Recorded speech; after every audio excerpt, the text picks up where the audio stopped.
Tu és sacerdote segundo a ordem de Melquisedeque. Como é que Jesus, sendo o sumo sacerdote supremo, Hebreus vai continuar o discurso dele, né?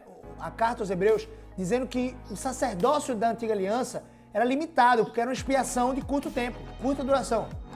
A expiação da nova aliança em Cristo, no seu sangue, ela é eterna. Ela salva todos que creram em Deus, desde Gênesis, até todos que crerão em Deus até o último dia da sua vinda. Então o sacrifício de Cristo, o sumo sacerdócio dele é perfeito.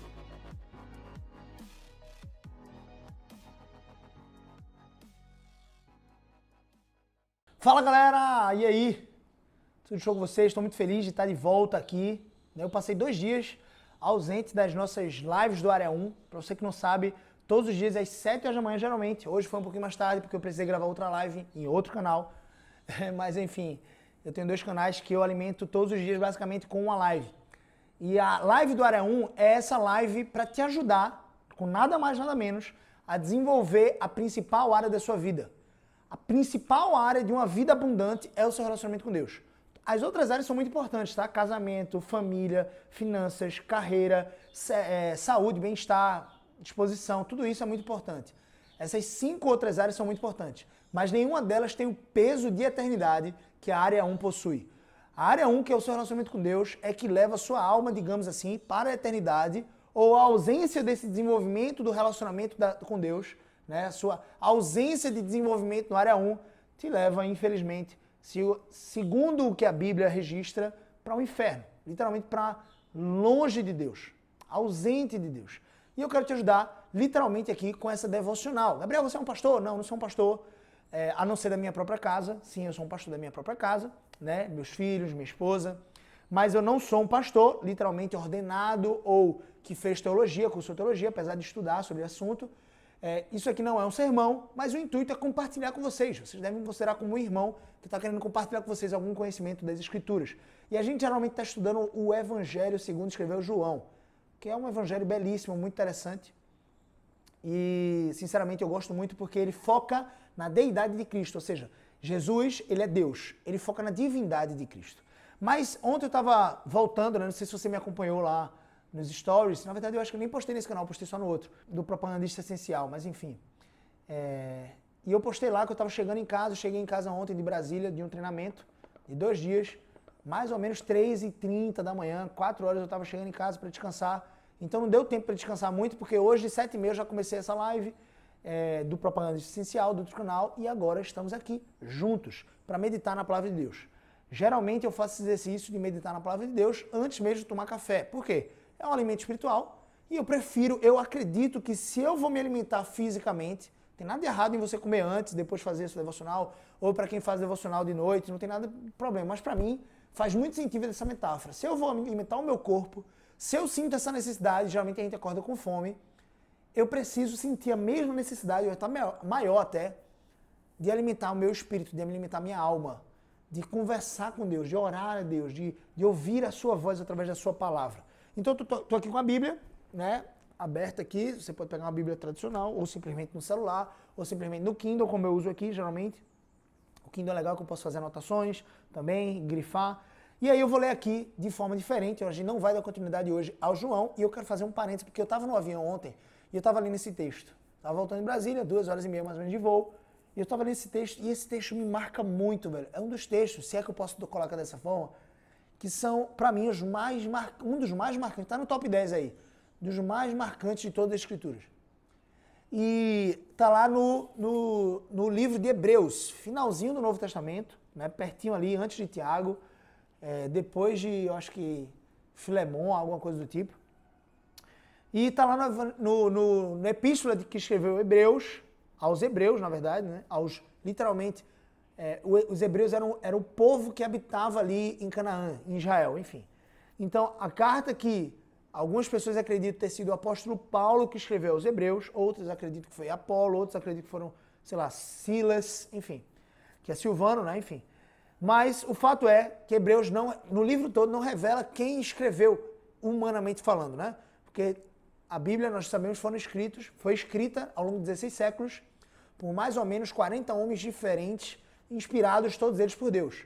Moisés foi o primeiro escrevendo o Pentateuco, Gênesis, Êxodo, Levítico, Levítico, Número e Deuteronômio, né? 5 livros de Moisés, 5 livros da lei.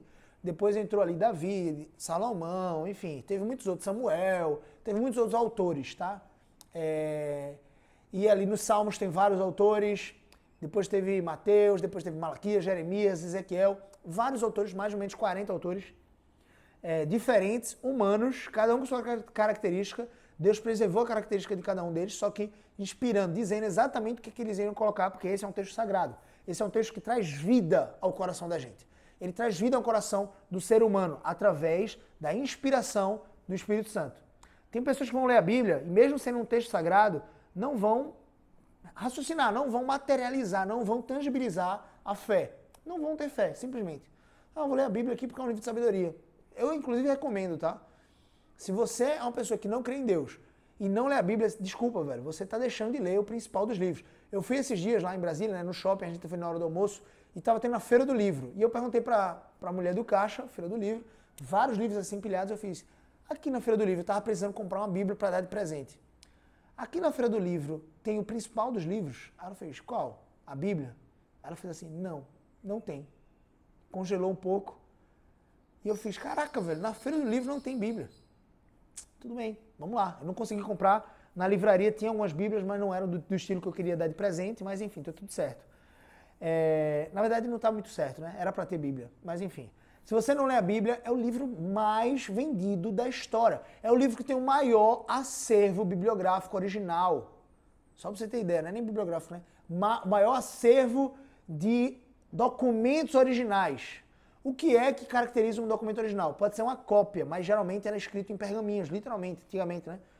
Então são mais de 5.000 só sobre o Novo Testamento. É um acervo histórico que atesta ali realmente a veracidade das Escrituras Sagradas, né? Então, é a palavra de Deus. E aqui, o livro de Hebreus, no capítulo 5, vai dizer assim, a Sociedade Bíblica, né, do Brasil, ela coloca alguns títulos antes, geralmente esses títulos não são da própria epístola, né? Quando você vai lá nos Salmos e tem lá, Salmo de arrependimento de Davi, foi a Sociedade Bíblica que colocou. O título original do Salmo está lá, fica em itálico, pequenininho, Cântico de Davi, ou Cântico segundo escreveu os filhos de Corá, enfim, ali é o título original que está no Salmo. E nem todo Salmo tem aquele título. Então a Sociedade Bíblica coloca um título para o Salmo, mas enfim, o título não é inerrante assim como as Escrituras, tá? E aqui eu gosto muito desse título que a Sociedade Bíblica colocou. Cristo, Hebreus capítulo 5, tá? Cristo superior ao sacerdócio da antiga aliança. E aí diz assim, o versículo 1, a gente não vai ler o capítulo todo, vai ler só um trecho. Porque todo sumo sacerdote, ele está aqui desenvolvendo, né? Ele está no capítulo 5, então porque já é uma justificativa para algo que ele contou anteriormente. Porque todo sumo sacerdote, sendo tomado dentre os homens, escolhido dentre os homens, é constituído nas coisas concernentes a Deus, a favor dos homens, para oferecer tanto dons como sacrifícios pelos pecados. E é capaz de condoer-se, né? De ter misericórdia dos ignorantes e dos que erram, pois também ele mesmo está rodeado de fraquezas. Ele é um sacerdote humano. Então ele tem fraquezas, todo homem tem fraquezas. Todo ser humano tem, né? Versículo 3. E por esta razão, deve oferecer sacrifícios pelos pecados, tanto do povo como de si mesmo. Impressionante isso. Ele tem que oferecer o sacrifício pelos pecados do povo, mas também tem que oferecer pelos dele mesmo. 4. Ninguém, pois, toma essa honra para si mesmo, senão quando chamado por Deus, escolhido por Deus, como aconteceu com Arão. Arão foi o primeiro, se você não sabe, o primeiro sumo sacerdote. Quando Deus mandou Moisés lá com a missão de tirar o povo da terra do Egito, Moisés, ele insistiu para ter uma pessoa que fosse a voz de Deus. E aí Deus meio que se ira lá contra Moisés, porque Deus estava mandando Moisés. Diz assim, vou te chamar o teu irmão Arão, se eu não me engano era o irmão mais velho dele, não sei se mais novo ou mais velho, mas enfim, que eu saiba era o mais velho. Não estou bem lembrado agora, mas está tudo bem. Chamou o irmão dele, Arão era irmão de Moisés, assim como Miriam era irmã de Moisés. Miriam foi aquela que levou o cesto ali para o rio Nilo, né? Até o cestinho de Moisés ser conduzido à filha de Faraó. E está tudo bem. E aí, Arão foi constituído por Deus como sumo sacerdote, primeiro sumo sacerdote.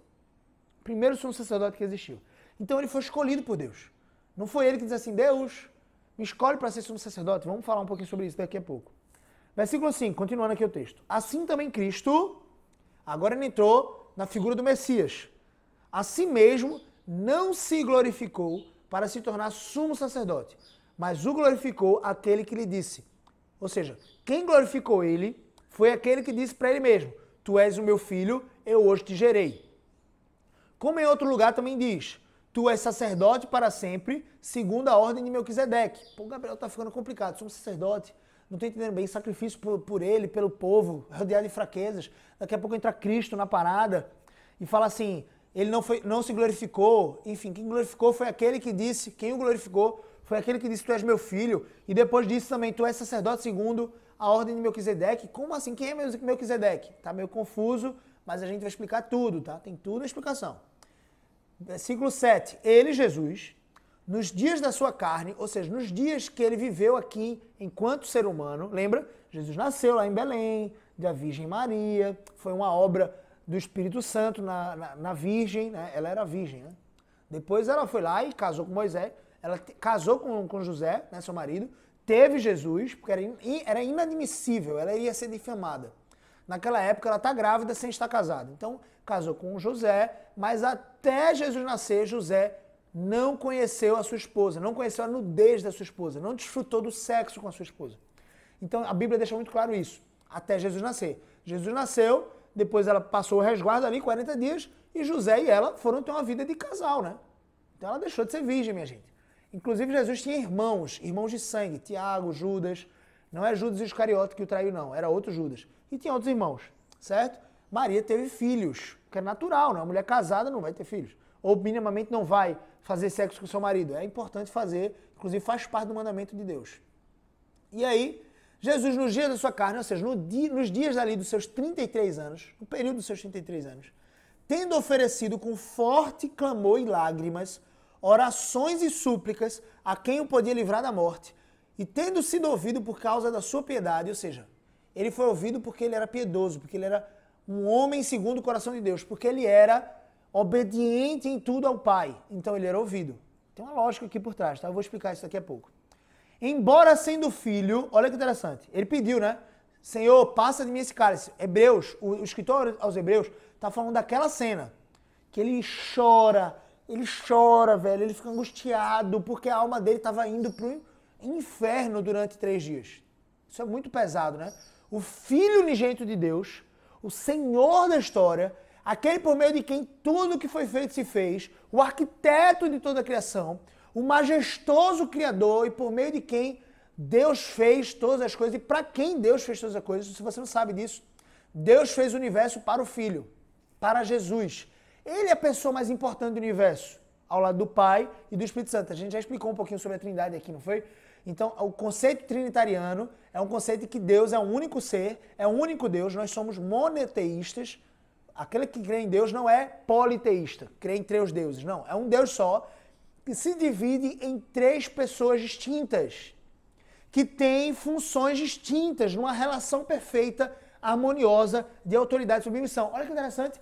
O mundo vai dizer para mim e para você que não tem como existir amor se houver autoridade e submissão. Na relação trinitariana do Deus Pai, Deus Filho e Deus Espírito Santo, existe autoridade e submissão. O Filho é submisso ao Pai, é obediente ao Pai. O Espírito Santo é obediente ao Pai. E ali eles conversam em submissão e autoridade.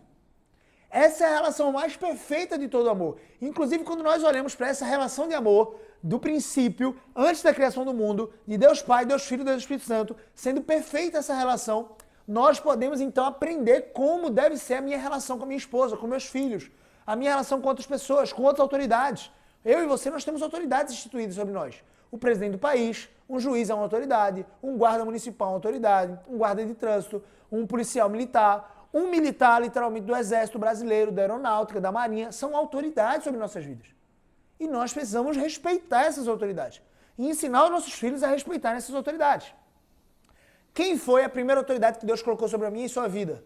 Nossos pais. Por isso que o 5º mandamento é: honra teu pai e tua mãe para que se prolongue os seus dias na terra. O que ele está querendo dizer? A abrangência do 5º mandamento, a abrangência não é sobre pai e mãe. Eu tenho que honrar só meu pai e minha mãe. A abrangência é toda a autoridade sobre a sua vida. 1 Pedro vai dizer isso. 1 Pedro vai dizer, olha, e Romanos 12 também. Romanos 13. Vai dizer assim, ei, deixa eu te dizer uma coisa. Vem cá. Você tem que submeter as autoridades, tá? As autoridades que foram instituídas por vocês foram postas para o bem de vocês. Então se submetam, não se insurjam contra elas. Não se rebelem contra elas. Isso não significa que no exercício democrático, eu e você, nós não possamos ir para as ruas pedir a exoneração ou literalmente a renúncia de um presidente. É um exercício democrático, desde que isso não seja feito com violência, desde que isso não atrapalhe a vida de outras pessoas. Olha que interessante. O meu direito de ir lá reclamar, o meu direito de ir lá protestar, ele acaba quando eu atrapalho a vida de outras pessoas, quando eu atrapalho o trânsito, uma ambulância de passar. Ele acaba quando eu sou agressivo, quando eu denigro a imagem desse presidente, quando eu falo palavras torpes em direção a ele, quando eu ofendo esse presidente.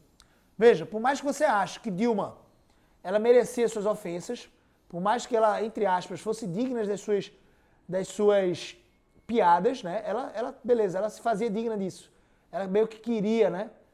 Ser fonte de piada. Pelo menos se não queria, ela parecia querer. E mesmo que isso acontecesse, eu e você, nós não tínhamos o direito de fazer piada com Dilma. Sinceramente, não tínhamos. E eu preciso confessar aqui o meu pecado. Eu fiz piada com Dilma, muitas.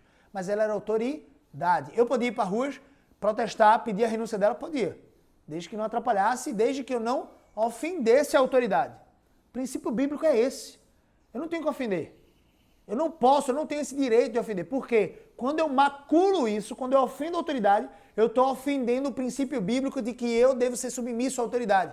Eu estou ofendendo ao Deus que criou a autoridade e submissão para o meu bem. Agora, se você não crê em Deus, percebe que isso vai ser distinto.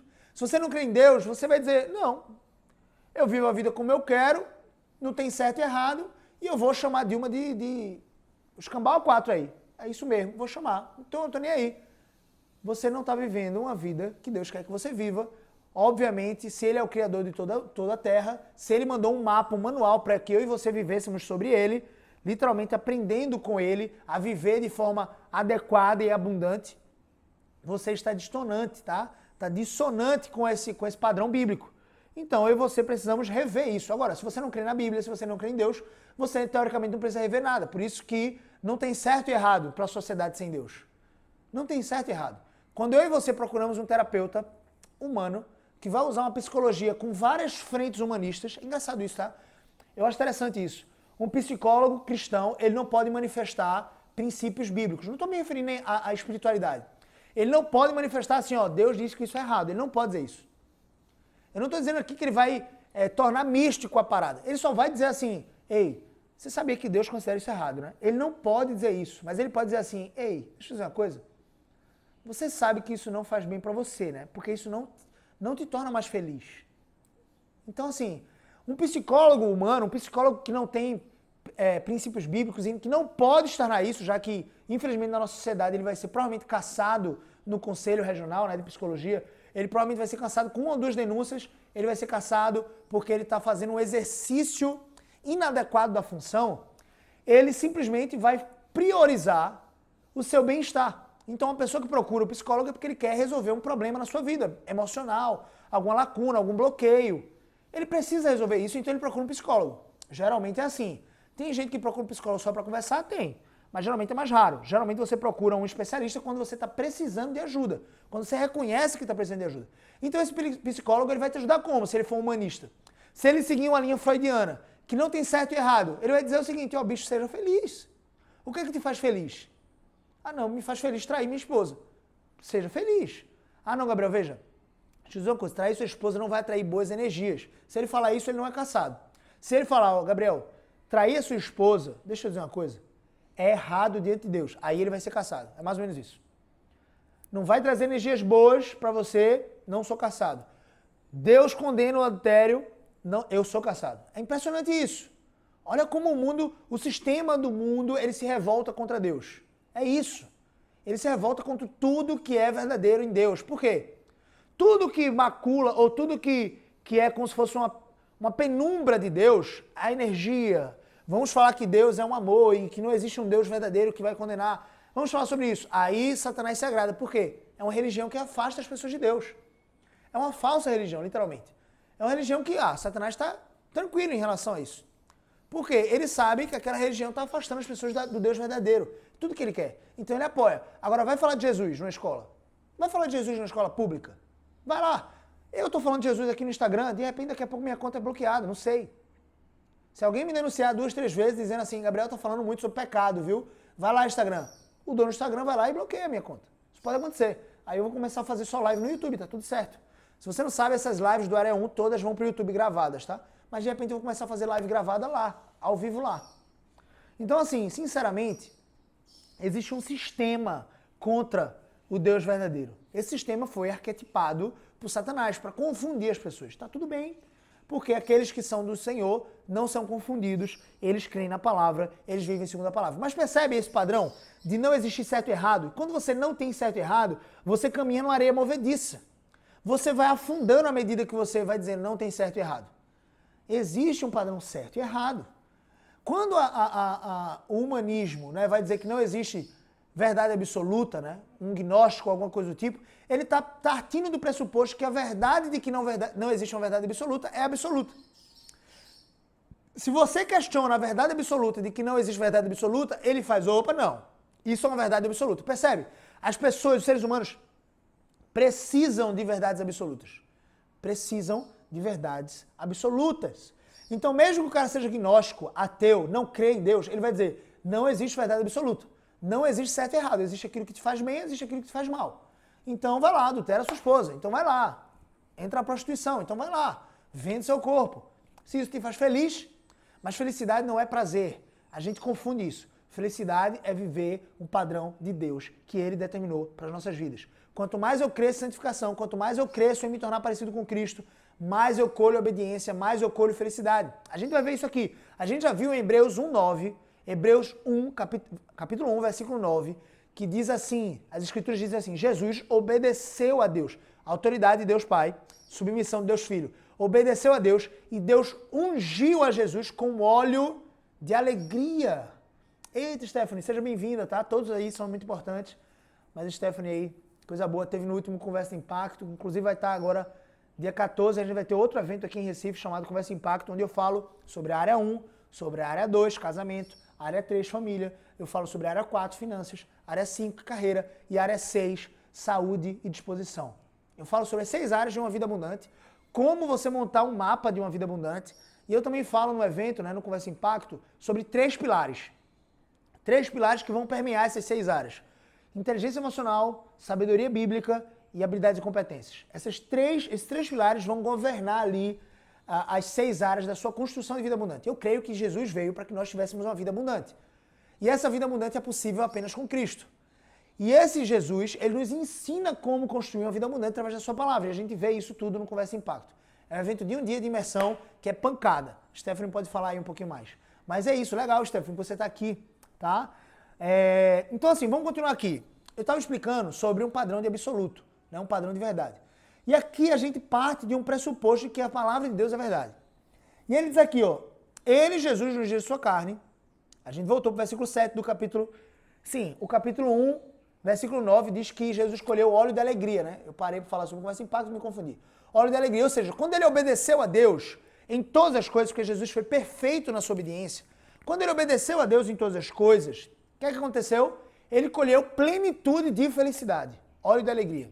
Ele recebeu a unção do óleo da alegria. Gabriel, quer dizer que eu tenho que correr atrás de um óleo, para me tornar alegre? Não, você não precisa correr atrás de um óleo, mas deixa eu te dizer uma coisa. Você vai receber esse óleo, metaforicamente falando, porque eu acho que não é um óleo literalmente. Deus está trazendo aqui em Hebreus 1:9 uma perspectiva de que você vai ser feliz. Feliz aquele que obedece a Deus. Feliz a nação cujo Deus é o Senhor. Percebe isso? Olha como é interessante. Feliz a nação cujo Deus é o Senhor, diz lá. Em Salmos ou é Provérbios, meu Deus. Estou confundindo, mas eu acho que é em Provérbios. Feliz a nação cujo Deus é o Senhor. Feliz o homem que confia no Senhor. Feliz o homem, Salmo 127, 128, que teme ao Senhor. A sua casa vai ter abundância de alegria. Feliz o homem que é manso. Mateus 5, o Sermão do Monte. Bem-aventurado é mais do que feliz. Mais do que felizardo. Bem-aventurados os mansos de coração. Bem-aventurados os pobres de espírito. Que é isso? Aqueles que chegam de Deus humildes, miseráveis, sem reservas de mérito. Deus, Tu és Senhor, eu não sou nada, eu não sou merecedor de nada e eu preciso do Senhor. Essas pessoas são bem-aventuradas, são felizes. Felizes os que têm sede pela justiça, percebe? todo um padrão do caráter de Cristo. O caráter de Cristo é o caráter que eu devo buscar em obediência, porque ele é o varão perfeito, ele é a pessoa que foi perfeita em todas as coisas. Então, quanto mais eu me torno parecido com Cristo, mais eu obedeço a Deus. E para eu me tornar parecido com Cristo, eu preciso conhecê-lo, eu preciso saber quais foram as obras que ele determinou, de Gênesis a Apocalipse, e eu preciso agora me exercitar nessas obras. Não é só ler, não é só estudar, não é um trabalho cognitivo apenas, é um trabalho prático, no coração. Eu estudo, ele vem para a prática, ele vem para a cognição, essa cognição, essa lógica vem para o coração, e do coração emana para todas as partes do meu corpo para eu viver uma prática diária de contentamento e felicidade em Cristo. Então, quanto mais eu cresço em obediência a Deus, quanto mais eu cresço em me tornar parecido com Cristo, mais felicidade eu vou colher. Ou seja, óleo de alegria. Hebreus 1:9. Percebe isso? Você percebe que a gente colhe alegria quando a gente obedece a verdade absoluta de Deus? A Bíblia. Eu estou aqui com o Kindle, mas é a Bíblia, tá? Então, versículo 7 diz: Ele, Jesus, nos dias da sua carne, ou seja, nos 33 anos da sua vida terrena, tendo oferecido com forte clamor e lágrimas, orações e súplicas, a quem o podia livrar da morte, Deus Pai, podia livrar ele da morte. E tendo sido ouvido por causa da sua piedade, a gente vai destrinchar isso, embora sendo filho, o que é que ele aprendeu? Olha isso, olha que valor, bicho. Aprendeu a obediência pelas coisas que sofreu.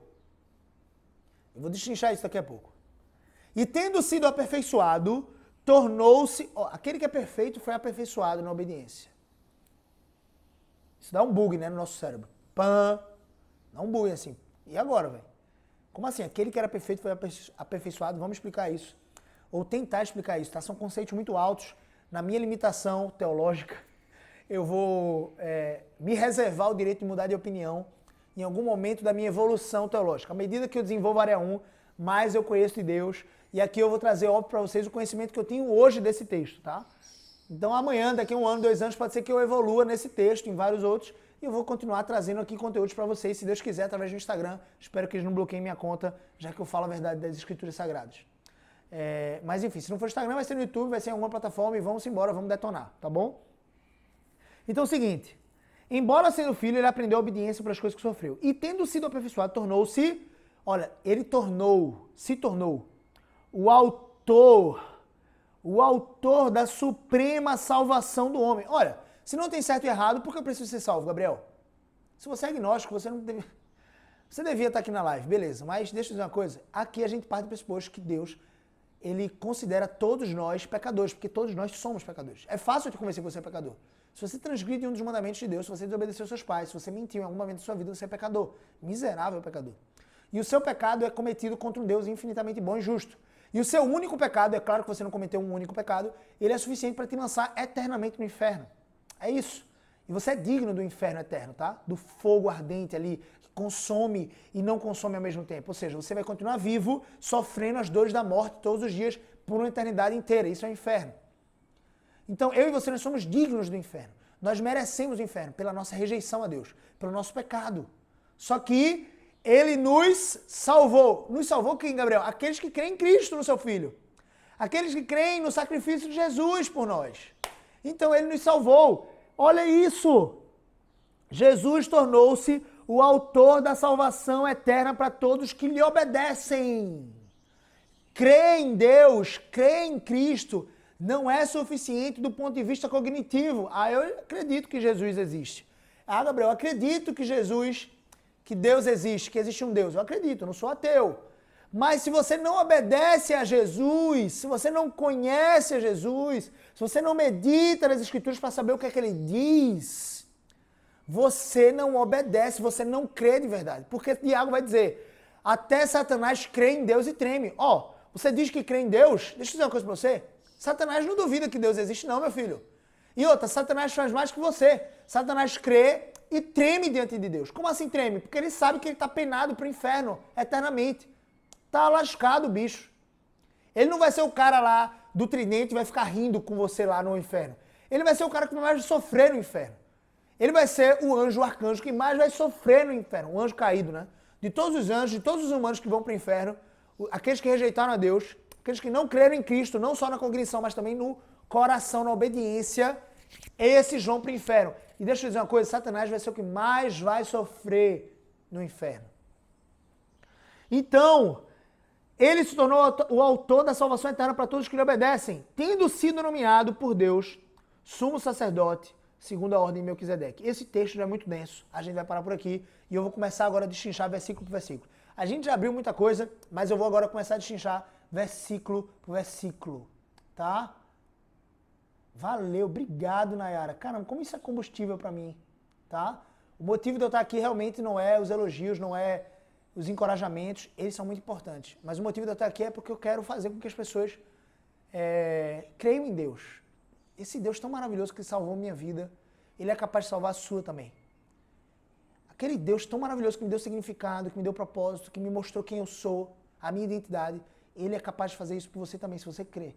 Então eu estou aqui por causa disso. Esse é o motivo. É para fazer a vontade de Deus, que é que eu prego o Evangelho. E eu tenho um canal aqui, aberto no Instagram, com 17 mil pessoas, eu vou pregar o Evangelho aqui. Claro, veja, 5 pessoas estão aqui, ao vivo. Tá tudo bem. Outras 20 vão assistir isso no YouTube daqui a pouco, quando eu botar lá no YouTube hoje de tarde. Tá tudo bem. Mas são 5 pessoas. Eu faço esse mesmo conteúdo que eu estou dando para vocês para minha família. Para os meus filhos, 3 por enquanto. A gente vai aumentar essa prole aí, tá? Então 3 e minha esposa, são 4 pessoas. E eu estou super feliz com essas 4 pessoas. Tem 5 ao vivo aqui. Você que está vendo isso no YouTube depois de gravar, tem 5 ao vivo aqui no meu Instagram. Mas eu honro cada uma desses 5 pessoas que estão aqui dedicando sua atenção, seu tempo. E quando você está na live do Instagram, você não consegue fazer outra coisa no celular. Então é dedicação exclusiva, é massa isso, eu fico feliz. Então estão fazendo isso aqui e estão não só prestigiando o conteúdo do Gabriel, estão aqui aprendendo mais de Deus. Esse é o objetivo. Não é Gabriel que tem que crescer, é Jesus que tem que crescer, eu tenho que diminuir. E quando vem um comentário como esse, Nayara, eu fico muito feliz, tá?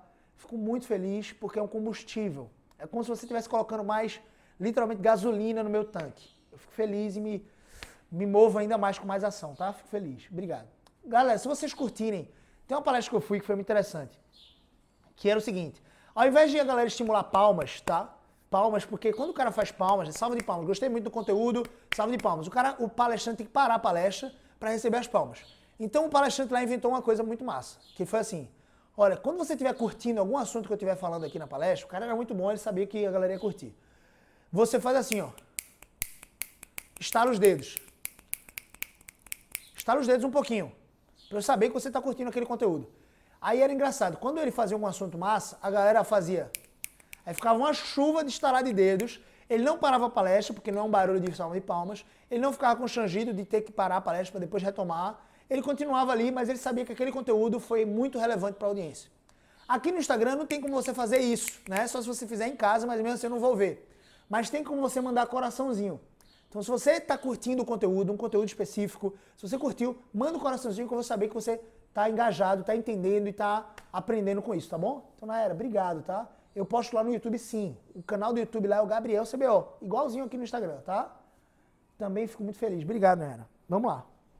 Tem que dar atenção para uma pessoa dessa. Obrigado, tá? Ser de luz aí. Obrigado mesmo por ter falado isso.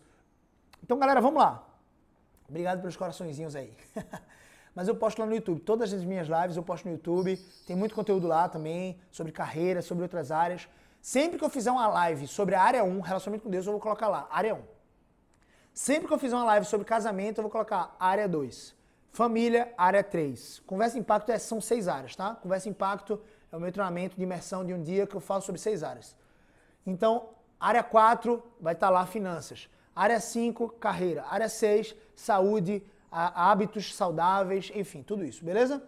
Eu acho que uma vida abundante passa por essas 6 áreas, sendo que a área 1 é a mais importante, certamente. Então vamos lá. Versículo 1. Porque todo sumo sacerdote, sendo tomado dentre os homens, sendo tirado dentre os homens, escolhido dentre os homens, é constituído nas coisas concernentes a Deus. O sumo sacerdote ele tem uma função de falar para o povo as coisas de Deus, né? A favor dos homens. Então ele foi constituído nas coisas de Deus a favor de quem? Dos homens, para que se convertam, para que obedeçam a Deus. Para oferecer tanto dons como sacrifício para os pecados. Vamos destrinchar isso aqui. Gente, no Antigo Testamento tinha algumas figuras, né? O primeiro sumo sacerdote, eu falei aqui, foi Arão, irmão de Moisés. Primeiro sumo sacerdote. A partir dele vieram... ele era, junto com Moisés, tá, de uma tribo chamada tribo de Levi. A tribo de Levi foi uma tribo escolhida por Deus. Como assim tribo, Gabriel? Deus chamou Abraão, né, de Ur dos Caldeus, da terra, escolheu ele e disse assim, Abraão, eu vou te agora sai da terra da tua parentela, né? Sai da casa dos teus pais, literalmente. Pega a tua esposa Sara, pega algumas ovelhas, teus bens e vai para uma terra que eu vou te mostrar. Por fé. Vai que eu vou te mostrar, não vou nem te dizer onde é. Vai por ali. O caminho é esse, vai. Abraão seguiu. Por isso que ele é considerado o pai da fé, né? Que entre essas outras coisas, ele era um homem com fragilidades e fraquezas, assim como eu e você, mas ele foi considerado pai da fé porque ele creu em Deus, em vários aspectos, em vários momentos da vida dele. Quando foi sacrificar o seu filho Isaac, e Deus disse assim, ó, para aí, Abraão, precisa não, tem um cordeiro ali, ó, preso na árvore, imola o cordeiro. Tem muita gente que não entende essa passagem, eu posso explicar um pouco mais depois, mas senão vai ficar muito longo aqui o vídeo e a gente precisa mergulhar nos assuntos principais. Aqui é só um panorama, tá? Para você entender sobre o sacerdócio. Então, Abraão teve um filho da promessa, né? Deus tinha prometido ele na velhice que ele teria um filho. Ele não tinha filho com a esposa Sara e ele teve um filho chamado Isaac. Isaac foi um filho da promessa. Velho, Sara velha, como é que ele ia ter filho? Mas teve filho. Isaac foi o filho prometido. Isaac se casou com... Com quem, meu Deus? Esqueci o nome da mulher de Isaac, meu Deus. Vamos lá. Será que foi Rebeca? Não sei. Raquel? Acho que foi Rebeca, não sei. Raquel e Lia, né? Raquel e Lia de Jacó. Mas enfim, me ajuda aí. Qual foi o nome da esposa de Isaac? Vocês que sabem. Isaac casou com uma mulher do seu povo, né? Da terra da parentela do seu pai. Levou eles para ali, estava junto com seu pai ali naquela missão da terra prometida, enfim. E casou e teve 2 filhos, mas enfim. O filho da promessa era Jacó. Jacó, no Val de Jaboque, né, ele vai para um episódio ali com Deus em que ele é transformado, ele é convertido, literalmente. Ele se converte a Deus. E essa conversão ali, ele passa a receber o nome de Israel. Daí vem a nação de Israel. Então veja, Abraão teve 2 filhos, um foi filho da promessa, Isaac. Isaac teve 2 filhos, um foi filho da promessa, Jacó, tá? E aí Jacó teve uma penca de filhos. Uma filha, se eu não me engano, chamada, meu Deus, Diná. Uma filha chamada Diná. Você vai ver isso lá em Gênesis. E ele teve 11 filhos. 11 filhos. Não foi 12, foram 11. Só que Deus tinha escolhido 12 tribos. Então, os 2 filhos do seu filho querido José viraram... Então José não tem possessão, necessariamente, da herança das 12 tribos. Essas 12 tribos iam receber uma terra, chamada Terra de Canaã, que hoje ali é o Israel de Deus, né? O Israel ali na terra do Oriente Médio. Então aquela terra de Canaã ali foi dada por Deus como herança, ele é o Senhor de toda a terra, por herança a Abraão. Abraão já tinha morrido, Isaac já tinha morrido, tinha Jacó ali com seus filhos. A promessa se cumpriu anos e anos depois de Abraão. Abraão morreu sem ver o cumprimento da promessa. Viveu uma vida abundante diante de Deus, mas não cumpriu a promessa. Então, não viu a promessa cumprida, mas a promessa se cumpriu lá em Jacó. Jacó não era mais Jacó, era Israel. Inclusive Jacó, o nome Jacó significa enganador, porque Jacó ele é gêmeo de Esaú. E ele puxou, né? E quando a parteira puxou lá do ventre da mãe Esaú, Jacó, eles não sabiam que tinham 2 filhos, Jacó segurou no pezinho, no calcanhar do irmão, viu? Um bebezinho segurou lá, se agarrou como se dissesse assim, ei, tô aqui. E ali ele recebeu o nome de Jacó porque ele meio que enganou todo mundo, né? Ele meio que surpreendeu todo mundo. Ninguém sabia que tinha 2 filhos, né? E ele ali nasceu gêmeo, mas Esaú tinha o direito de primogenitura porque ele tinha nascido primeiro, tinha sido puxado primeiro do ventre, né? Da sua mãe. E aí Jacó carregou esse nome, o significado desse nome enganador, meio que seguiu à risca a vida de Jacó. Jacó foi enganador por muito tempo. Enganou seu irmão, enganou seu pai, enfim, tudo isso.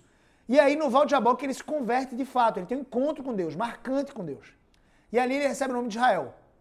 Ele já tinha tido, sei lá, seus 11 filhos lá, seus 11 filhos crescem, eles possuem famílias, e aí eles vão povoando a terra. Eles vão para a terra do Egito, né? Eles passam um tempo ali na terra de Canaã, depois eles vão para o Egito, porque estavam com uma fome muito grande. Estou fazendo um panorama bíblico, tá? Para vocês do Antigo Testamento. Eles vão para o Egito, porque estava tendo uma seca, uma fome ali no Egito. José, um dos 11 filhos de Jacó, e Jacó tinha uma filha chamada Diná, um dos 11 filhos, se bem que Diná não recebeu a herança, tá?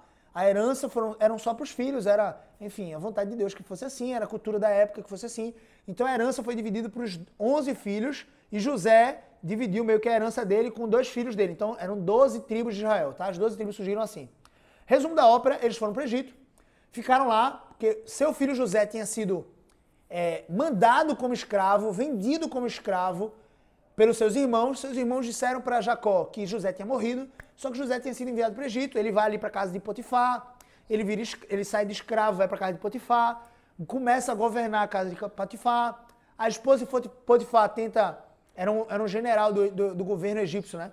Tenta seduzir José. José é fiel a Deus, é obediente a Deus, ele foge do adultério, percebe? Certo e errado, isso é errado diante de Deus, isso não agrada a Deus, isso vai desonrar o meu patrão chamado Potifar, a mulher dele tá louca, eu vou embora. Até que a mulher dele ficou todos os dias insistindo, e ele todas as vezes fugia, saía de largo, saía de perto dela. Sai daqui, mulher, pelo amor de Deus. O meu patrão, ele me confiou tudo na sua casa, menos a sua possessão, menos a sua esposa. Não é certo fazer isso. Ok, não é certo.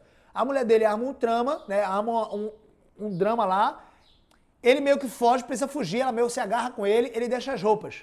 Ela se bate lá um pouco, rasga as roupas dela e diz para os guardas, diz para o marido que José tentou abusar ela. Aí o que vai acontecer? O marido vai acreditar na mulher adúltera, mas enfim, ele não sabia que ela era adúltera, vai acreditar nela e manda prender José. José é preso, fica lá com um padeiro e com um copeiro do rei. Esses dois, eles têm dois sonhos muito estranhos. José interpreta esses dois sonhos. Um iria morrer no outro dia, o outro ia ser restituído ao papel de ser copeiro do rei. O copeiro do rei, o padeiro fazia a comida do rei, literalmente, o pão do rei, tá? Do faraó. E o copeiro, ele tinha a função de comer da comida do rei e tomar da bebida do rei, no caso faraó, antes que o mesmo tomasse. Por quê? Se tivesse envenenado, o copeiro é que ia morrer e o faraó não ia perecer ali. Então, o copeiro é um cargo com muita confiança do faraó, tá? E o sonho do copeiro era que ele, interpretado por José, por Deus, né? Deus deu a capacidade de José interpretar o sonho, que a gente está em Hebreus, viu, gente? Estou trazendo aqui um panorama do Antigo Testamento para explicar sobre o sacerdócio. E aí, depois eu acredito que a gente vai chegar na área 1, a gente vai ver o Novo Testamento quase todo, se Deus quiser a gente vai voltar lá para Gênesis, daqui a alguns anos a gente vai chegar lá. A gente chega lá. Minha missão é fazer isso todos os dias, tá? Então, assim, José, ele interpreta o sonho, se concretiza, o padeiro morre enforcado no outro dia, o copeiro volta. E aí José diz assim, ó, quando você voltar para perto do rei, lembra-te de mim, eu tô aqui encarcerado. José era de tanta confiança que o carcereiro já tinha dado as chaves da prisão para ele. E ele não saía. Por quê? Ele sabia que ele só podia sair depois que alguém liberasse ele. Não era certo diante de Deus ele sair fugindo da cadeia. Olha que interessante. Então, isso é um princípio ético mais do que moral, tá? A moral é superfície, isso aí é obediência a Deus, é profundidade. Então, se você quer viver uma vida de obediência, José colheu felicidade. Só que ele passou alguns anos na cadeia. Ele passou alguns anos vendido como escravo. Foi difícil. E aí José, tem um momento lá que o faraó tem um sonho e ele diz assim, olha, chama os magos dele lá e diz assim, ó, eu não vou contar meu sonho não, para vocês não inventarem alguma coisa. Porque se ele contasse o sonho, os magos poderiam inventar alguma coisa. Ele disse assim, olha, se vocês não forem capazes de me dizer qual foi o sonho que eu tive e interpretar ele, todos vocês vão morrer. E aí o que é que acontece? Os magos ficam com pavor de faraó. Pô, ele vai matar a gente agora, como é que a gente vai adivinhar? Meu Deus do céu, adivinhar o sonho que o cara teve, ele nem contou pra gente, e ainda dá a interpretação do sonho. E aí faraó ia matar a mesma galera. O copeiro lembra de quem interpretou o sonho dele na prisão? Quem?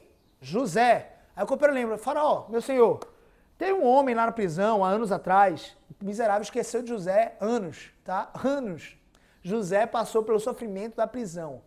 O sofrimento da prisão de José durou anos, não foi dias, anos. E aí, injusto, né? Ele foi preso injustamente, mas tudo bem, vamos lá. Deus tem um propósito com tudo. Aí o copeiro diz assim, ó, tem um cara lá na prisão que ele interpreta sonhos. Aí o faraó mandou chamar ele. Você é capaz de interpretar sonhos? Ele fez, eu não de mim mesmo. Mas Deus me dá a capacidade, o Deus verdadeiro, o Deus único, ele dá o testemunho de Deus, ó. Testemunho. O Deus único me dá a capacidade. E o povo egípcio era muito idólatra, né? Tinham vários deuses. Enfim. O Deus único me dá a capacidade de interpretar. E aí ele trouxe lá o sonho, ele orou a Deus e trouxe lá o que tinha sido o sonho de faraó e a interpretação. Então o faraó ficou assim, meu Deus, esse cara realmente é de Deus. Tem um Deus verdadeiro aí, o Deus de José é o Deus poderosíssimo no Egito. E aí o faraó fica encantado com José, com a integridade, com a fidelidade dele. Sabe o que o faraó faz? Coloca José para começar a governar a sua casa. José governa tão bem, passa alguns anos e ele é promovido. Até que ele chega até o segundo escalão do governo egípcio. O Império Egípcio, naquela época, era o maior do mundo, tá, gente? Não chegou ao Império Macedônico, né, de Alexandre Grande, o Grande, nem chegou no nível do Império Romano, mas era o maior império, né? Tinha muitas terras. E aí, basicamente, o sonho de José, do faraó era, veja que coisa interessante, Deus deu a faraó um sonho, revelação, e deu a capacidade de revelar esse sonho a José, para que faraó confiasse em José. Olha que interessante. E para que faraó atentasse para o que José disse. Então José disse lá, faraó, seguinte, vai ter 7 anos, teu sonho é o seguinte, 7 anos de fartura, abundância, muito cereal, muito mantimento, e vai ter 7 anos de seca. O que é que eu recomendo para você? Aí faraó fala assim, 7 anos de seca, miserável. Gente, 3 meses sem chover, acabou-se o mundo. É tipo isso. Você participou das greves dos caminhoneiros aqui no Brasil? Lembra lá? A gente não tinha noção da força dos caminhoneiros, né? Mas o caminhoneiro passou, ninguém saiu de casa. Não tem gasolina nos postos, não tem nada, pai. Não tem nada. Acabou. Não tem mercadoria nos supermercados. Começa a apodrecer as frutas. Acabou-se. Então é mais ou menos isso. 3 meses de seca, 3 meses sem chuva. Se Deus segurasse só 3 meses, ia ter neguinho desesperado assim. Ai meu Deus, manda chuva, Senhor, manda chuva. 3 meses de seca no país, acaba com o país. Acaba com o país. Não tem mantimento suficiente. Não tem alimento, não tem fruta, não tem verdura, não tem hortaliça, não tem feijão, não tem nada. Raízes, não tem nada. As vacas começam a morrer, não tem carne. Percebeu isso? Quanto mais 7 anos. Aí Faraó fez assim, arrancou os cabelos, fez, o que é que a gente faz? Aí José disse para ele, Faraó, vamos fazer o seguinte, vamos juntar a 20% de tudo que a gente tiver nessa época de fartura. Então a gente vai ter fartura, 7 anos, vamos juntar 20% desses 7 anos, de cada mês desses 7 anos. A colheita, 20%. Se eu não me engano foi 20%, tá? Eu não sei quanto foi exatamente, foi 50, foi 20, mas eu acho que foi 20. Juntou em celeiros. Ele foi construindo celeiros, para juntar o cereal. O que foi aconteceu? Acabou os 7 anos, começou a seca. Mas a seca, né, a miséria, foi no mundo inteiro. Onde é que os pais de José estavam? Jacó estava onde? Casado com Lia e com Raquel. Ele estava lá, em Israel. O que acontece? Os filhos de Jacó ficam sabendo que a terra do Egito está com mantimento e está vendendo esse mantimento para as pessoas do mundo todo que estavam indo lá buscar. Olha que interessante. Então, o Egito se tornou muito rico naquela época, hein? Porque estava vendendo uma coisa que todo mundo precisava. É mais ou menos assim, ó, eu e você, nós valorizamos, entre aspas, o dinheiro. Não estou dizendo que está errado, não. Mas digamos assim, pô, faz muito sentido eu ter 5 mil reais na conta. Mas deixa eu dizer uma coisa. Se você tem 5 mil reais na conta, ou 5 milhões na conta, e você está no deserto e só tem um cantil de água, um pote de água, e o miserável que está com um pote de água, ele não tem um tostão furado, deixa eu dizer uma coisa. Você é capaz, para sobreviver, de dar os 5 milhões que você tem pelo copo de água. Percebe isso? Então o dinheiro ele não tem um valor intrínseco nele mesmo. O valor dele é a sobrevivência e o conforto de repente que ele gera. Mas se não tem recursos mínimos, perceba, acabou a água potável. Acabou a água potável. Os mais ricos vão ter água potável por mais tempo. Por quê? Porque eles vão pegar todo o dinheiro deles e vão comprar de quem está tendo essa única fonte, de repente, de água potável. Foi isso que aconteceu no Egito. Então, tome dinheiro para o Egito. Aí Jacó desce com seus filhos, primeiro desce seus filhos, depois José encontra os seus irmãos não reconhecem ele. Os irmãos que tinham traído José, tá? Aí José disse assim, ó, eu só vou ajudar vocês se vocês trouxerem seu pai aqui. Ele queria ver Jacó, o pai deles. Aí eles não entenderam muito bem e disse assim, ó, e se trouxerem o meu irmão mais novo? Tinha um irmão mais novo dele, da mesma esposa, que era da mesma mãe, que era Raquel, tá? E aí, trazem Benjamim, trazem Jacó, todo mundo chega lá e ele se apresenta. Ele se apresenta aos seus irmãos. E ele diz assim, ó, sou José. Aí eles choram, José perdoa eles, anos e anos, vê?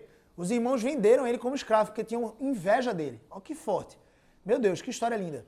Mas enfim, acabou aí, eles ficam lá, Faraó acha graça, né, diante da família de José. Por causa de José, a família dele toda fica em boas casas, ficam bem acolhidos e começam a morar no Egito. Só que aquele faraó morreu.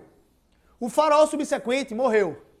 Então, passou a surgir um faraó que não conhecia José, não conhecia Jacó, não conhecia ninguém. E começou a dizer assim, mesmo esse povo hebreu aí, olha, a gente está lendo o texto de Hebreus. Esse povo hebreu aí, ele vai dominar a gente, ele é muito numeroso. Deus tinha dado fertilidade para as mulheres hebreias, tá? Coisa que a gente meio que esqueceu hoje em dia, né? A gente precisa ser fértil, gente, povoar a terra. Pensa numa coisa boa. Mandamento do Senhor, meu filho, sede fecundo, povoe a terra. E a gente fica se economizando porque a gente quer viajar para Disney com os filhos, né? Pelo amor de Deus, filho é muito mais bênção do que viajar para Disney. Se você vai ter 7 filhos, 5 filhos, e não vai poder viajar para Disney, vai poder comer uma pizza de vez em quando, um Habib's, é muito melhor ter 5 filhos, meu filho. A Bíblia diz que é bênção, filho. E outra, quanto mais filho eu tenho, mais dinheiro eu faço. Regra, tá? Regra, quanto mais filho você tem, é engraçado isso. Não é regra para todo mundo não, mas quem está focado, quem sabe de quem é filho, geralmente domina essas coisas. E quanto mais filho você tem, mais dinheiro você faz. É impressionante. Deus é abundante nisso, tá? Não é regra para todo mundo. Pode ser que você sofra com situações financeiras, não estou te chamando a ser irresponsável aqui. Você ganha um salário mínimo, vai ter 10 filhos. Pô, é pau, né? Mas, de repente, é se esforçar para entender como você pode acumular mais riqueza financeira para ajudar os seus filhos na criação deles de forma mais efetiva. E tem como, tá? Tem como. Inteligência. Aí a gente ensina tudo isso no Conversa Impacto, tá bom? Mas seguinte, se liga nisso. Povoe a terra. Então, o povo hebreu estava povoando. Aí o que é que o faraó faz? O faraó que não conhecia José já tinha morrido, Jacó já tinha morrido, já era a terceira geração do faraó. Diz assim, eu vou escravizar esse povo, antes que esse povo me domine. Aí escravizou o povo judeu. 400 anos de escravidão. Moendo ali, sofrendo, carregando tijolo, os tijolos ali das construções das efígies, né, das pirâmides, enfim. Carregando tijolo, moendo de sol a sol, comendo pão que o diabo amassou, entre aspas. Mas enfim, Deus tinha um propósito de tudo isso. Deus queria libertar o povo, o seu povo, o povo hebreu, o povo judeu, com mão poderosa. O que é que ele faz? Ele manda Moisés, enviado, tipo de Cristo. A gente vai explicar o que é tipo de Cristo. O que é tipo de Cristo? É uma pessoa que, mesmo sendo falha, representou o papel de Cristo em alguma medida. Moisés é um tipo de Cristo, Davi é um tipo de Cristo. Quem mais? Josué é um tipo de Cristo. José foi um tipo de Cristo, proveu libertação para o seu povo. Não libertação, mas proveu mantimento para o seu povo. Melquisedeque, que aparece aqui nesse texto de Hebreus 5, é um tipo de Cristo. Eu vou te explicar tudo isso. Abraão foi um tipo de Cristo, certo? Isaac foi, de certa medida, um tipo de Cristo.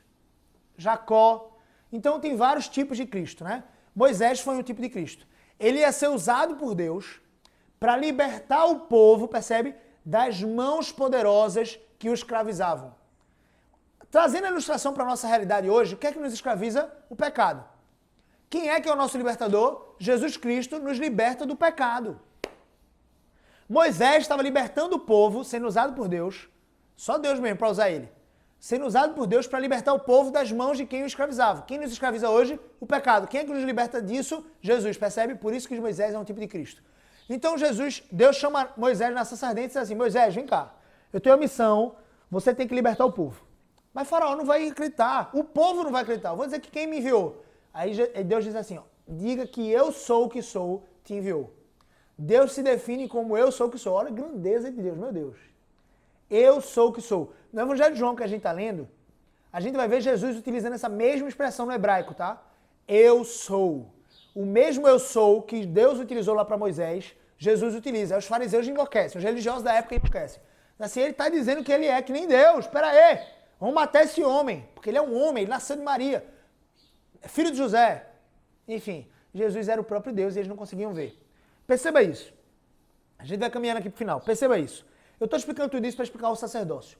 Então Moisés, ele retira o povo, 10 pragas do Egito, anjo da morte, mata os primogênitos de Faraó, Faraó deixa o povo ir, o povo fica encurralado, Deus vai trazendo ali uma nuvem de fogo, conduz o povo. Tinha como dar a volta, tá, gente? Mas não ia dar muito tempo e Deus queria aniquilar ali o Faraó e seus exércitos.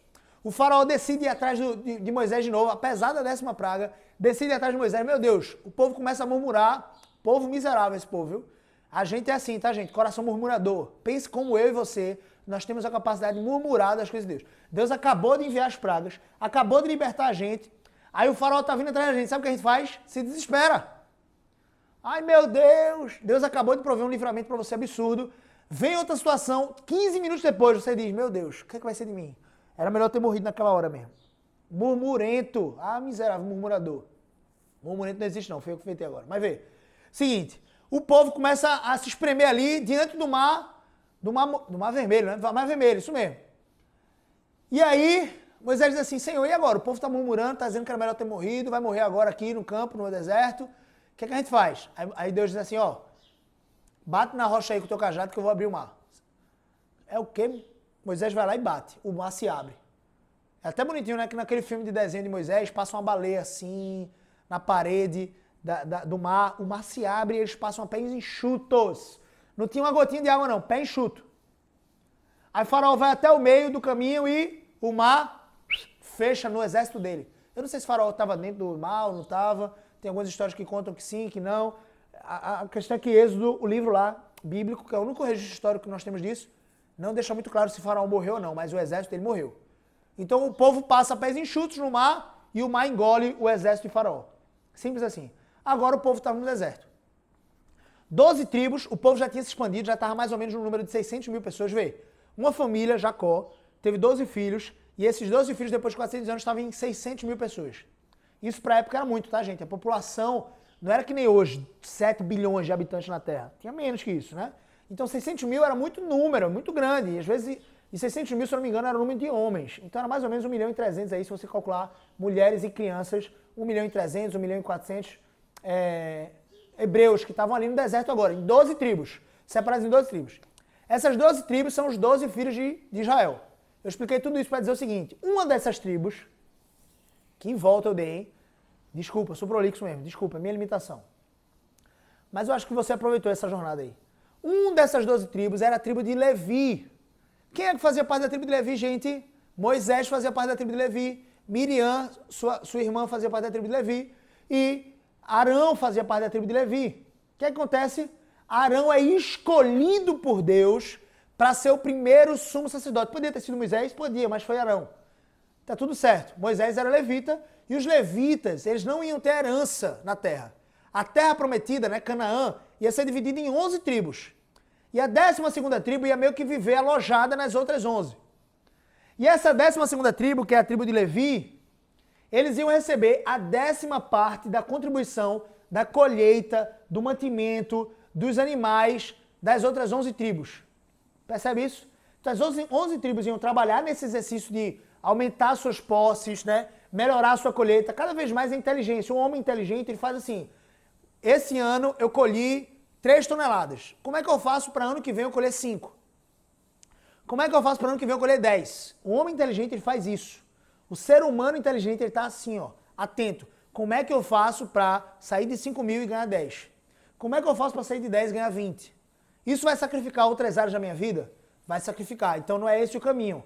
Esse caminho que vai sacrificar a minha família não é o caminho que Deus quer para mim. Tem outro caminho para eu ganhar 20? Tem. Então vamos para esse outro caminho. Percebe? Sempre tem um caminho que você não consegue sacrificar. Não precisa sacrificar a sua família, pelo amor de Deus. Você não precisa ser um grande executivo de uma grande empresa, ganhando 25 mil reais por mês e estar viajando o tempo todo longe da sua família. Não, priorize o que é importante. Deus, família, casamento, perdão, sua esposa, família, seu marido, sua família, filhos.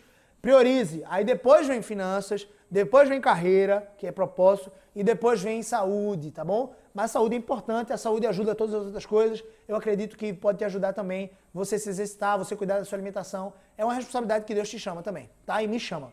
Então, a tribo de Levi ia ter um trabalho. O trabalho deles não ia ser como eu faço para aumentar minhas posses, como eu faço para colher mais, como eu faço para ter mais animais, como eu faço para meus animais procriarem mais e eu ter mais carne, mais lã, para eu ter mais recursos. Não. A tribo de Levi ia se preocupar com uma coisa. A tribo de Levi ia se preocupar em cuidar dos interesses do reino de Deus simplesmente. Especificamente, dedicação exclusiva, 24 horas, a tribo de Levi ia se dedicar ao templo, à tenda da congregação, ia se dedicar aos assuntos concernentes a Deus. Aí a gente chegou. Olha só o que o texto de Hebreus diz. Olha só o que o texto de Hebreus diz. Hebreus 5, tá? Porque todo sumo sacerdote, existiam os sacerdotes e existiam os sumos sacerdotes. E existiam os levitas. Para ser sacerdote, você precisava ser levita, precisava ter nascido na tribo de Levi. Para ser sumo sacerdote, você precisava ter nascido na tribo de Levi e ser escolhido de forma mais especial ainda por Deus. O sumo sacerdote era o maior dos sacerdotes, tá? O maior dos sacerdotes era o sumo sacerdote. O que é que acontece na parada toda? Existiam os levitas que simplesmente cuidavam dos instrumentos, existiam os levitas que cuidavam do corte, do sacrifício dos animais, existiam os levitas que eram responsáveis por carregar a arca da aliança. Então cada um tinha uma função, tá? Mas existia um grupo de levitas que eram sacerdotes.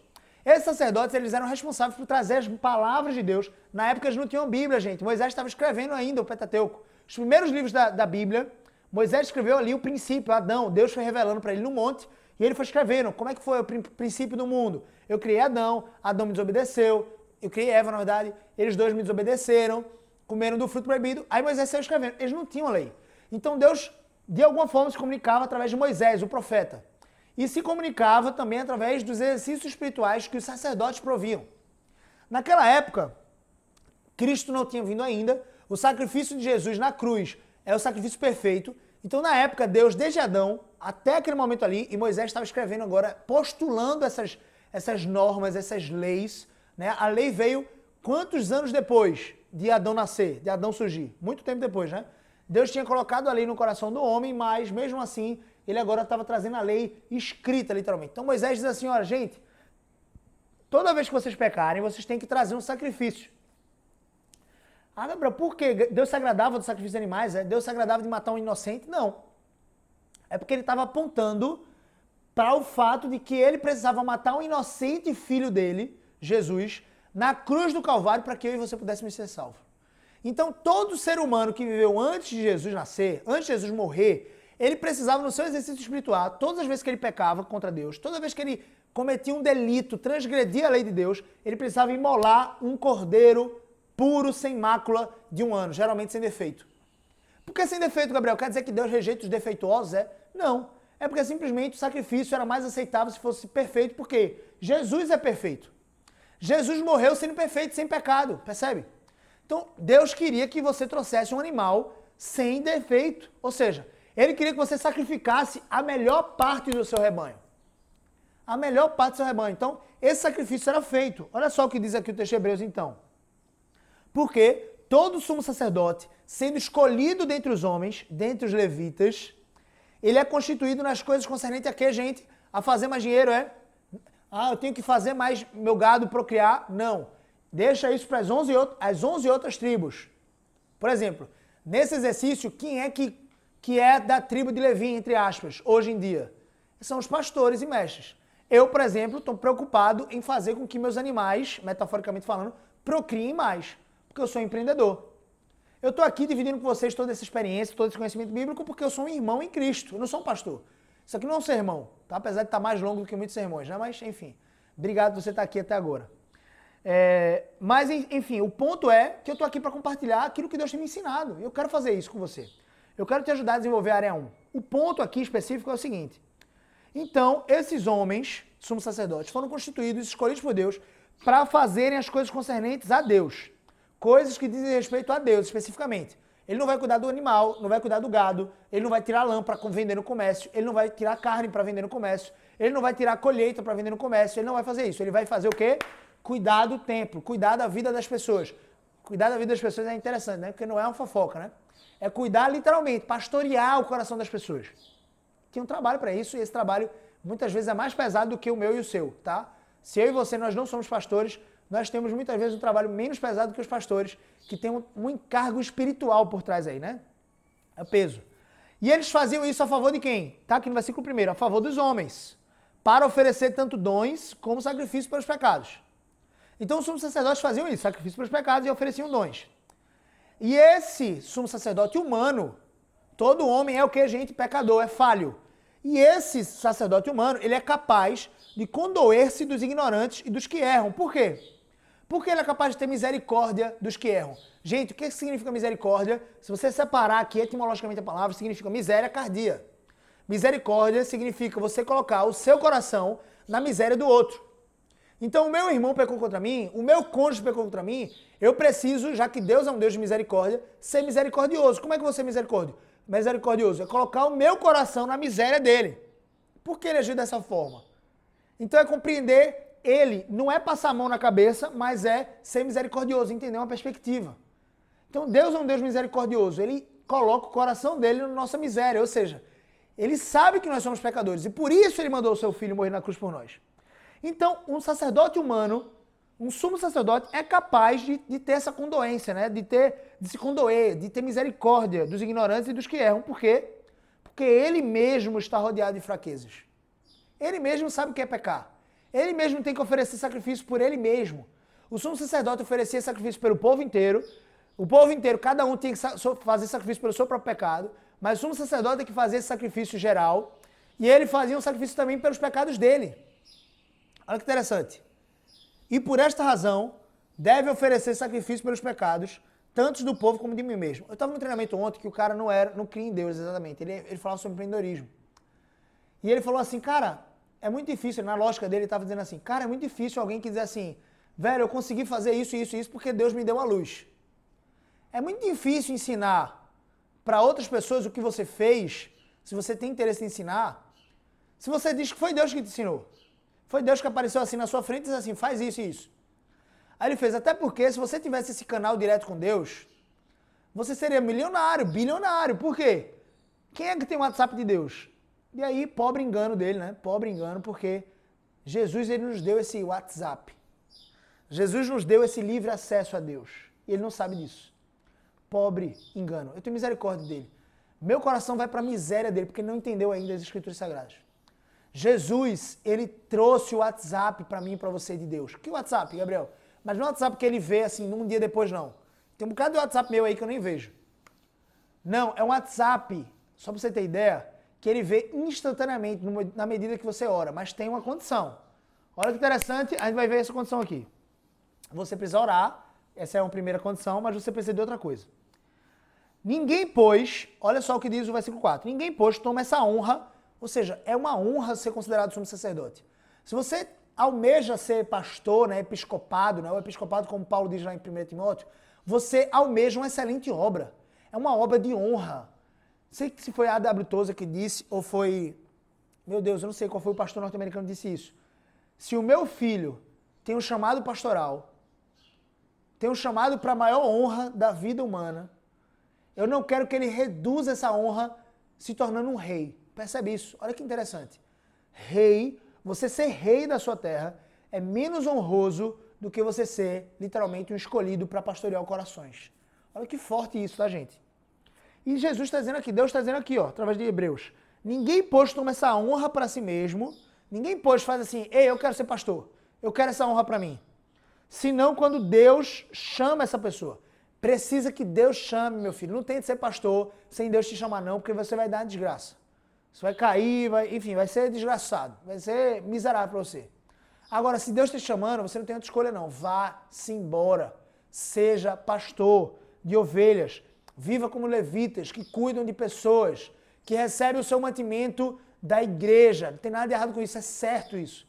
Nós que somos membros de uma igreja local, nós temos a responsabilidade de suster, prover mantimento para o nosso pastor. Ele está cuidando dos interesses de Deus na nossa vida.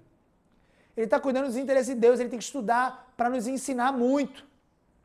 Então é natural que a gente dê ofertas e dízimos, e parte dessas ofertas e dízimos, eu não acho que todo dinheiro tem que vir do bolso dele, claro que não. Tem a manutenção da casa, tem outras pessoas que precisam receber também, mas ele precisa receber bem para sobreviver com a sua família. Não apenas sobreviver, viver dignamente com a sua família, sua esposa e filhos.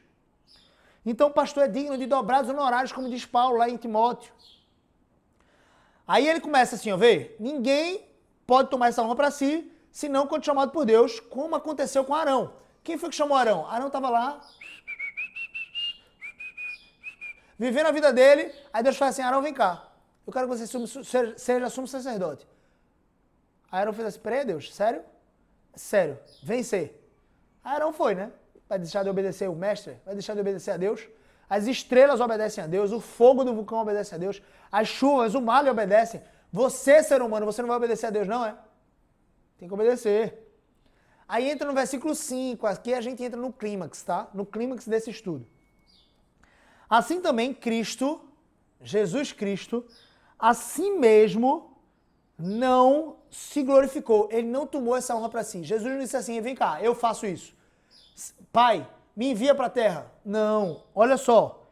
Quem glorificou ao Filho, a Jesus, foi o Pai. Quem disse assim, filho, eu estou te chamando aqui para essa obra.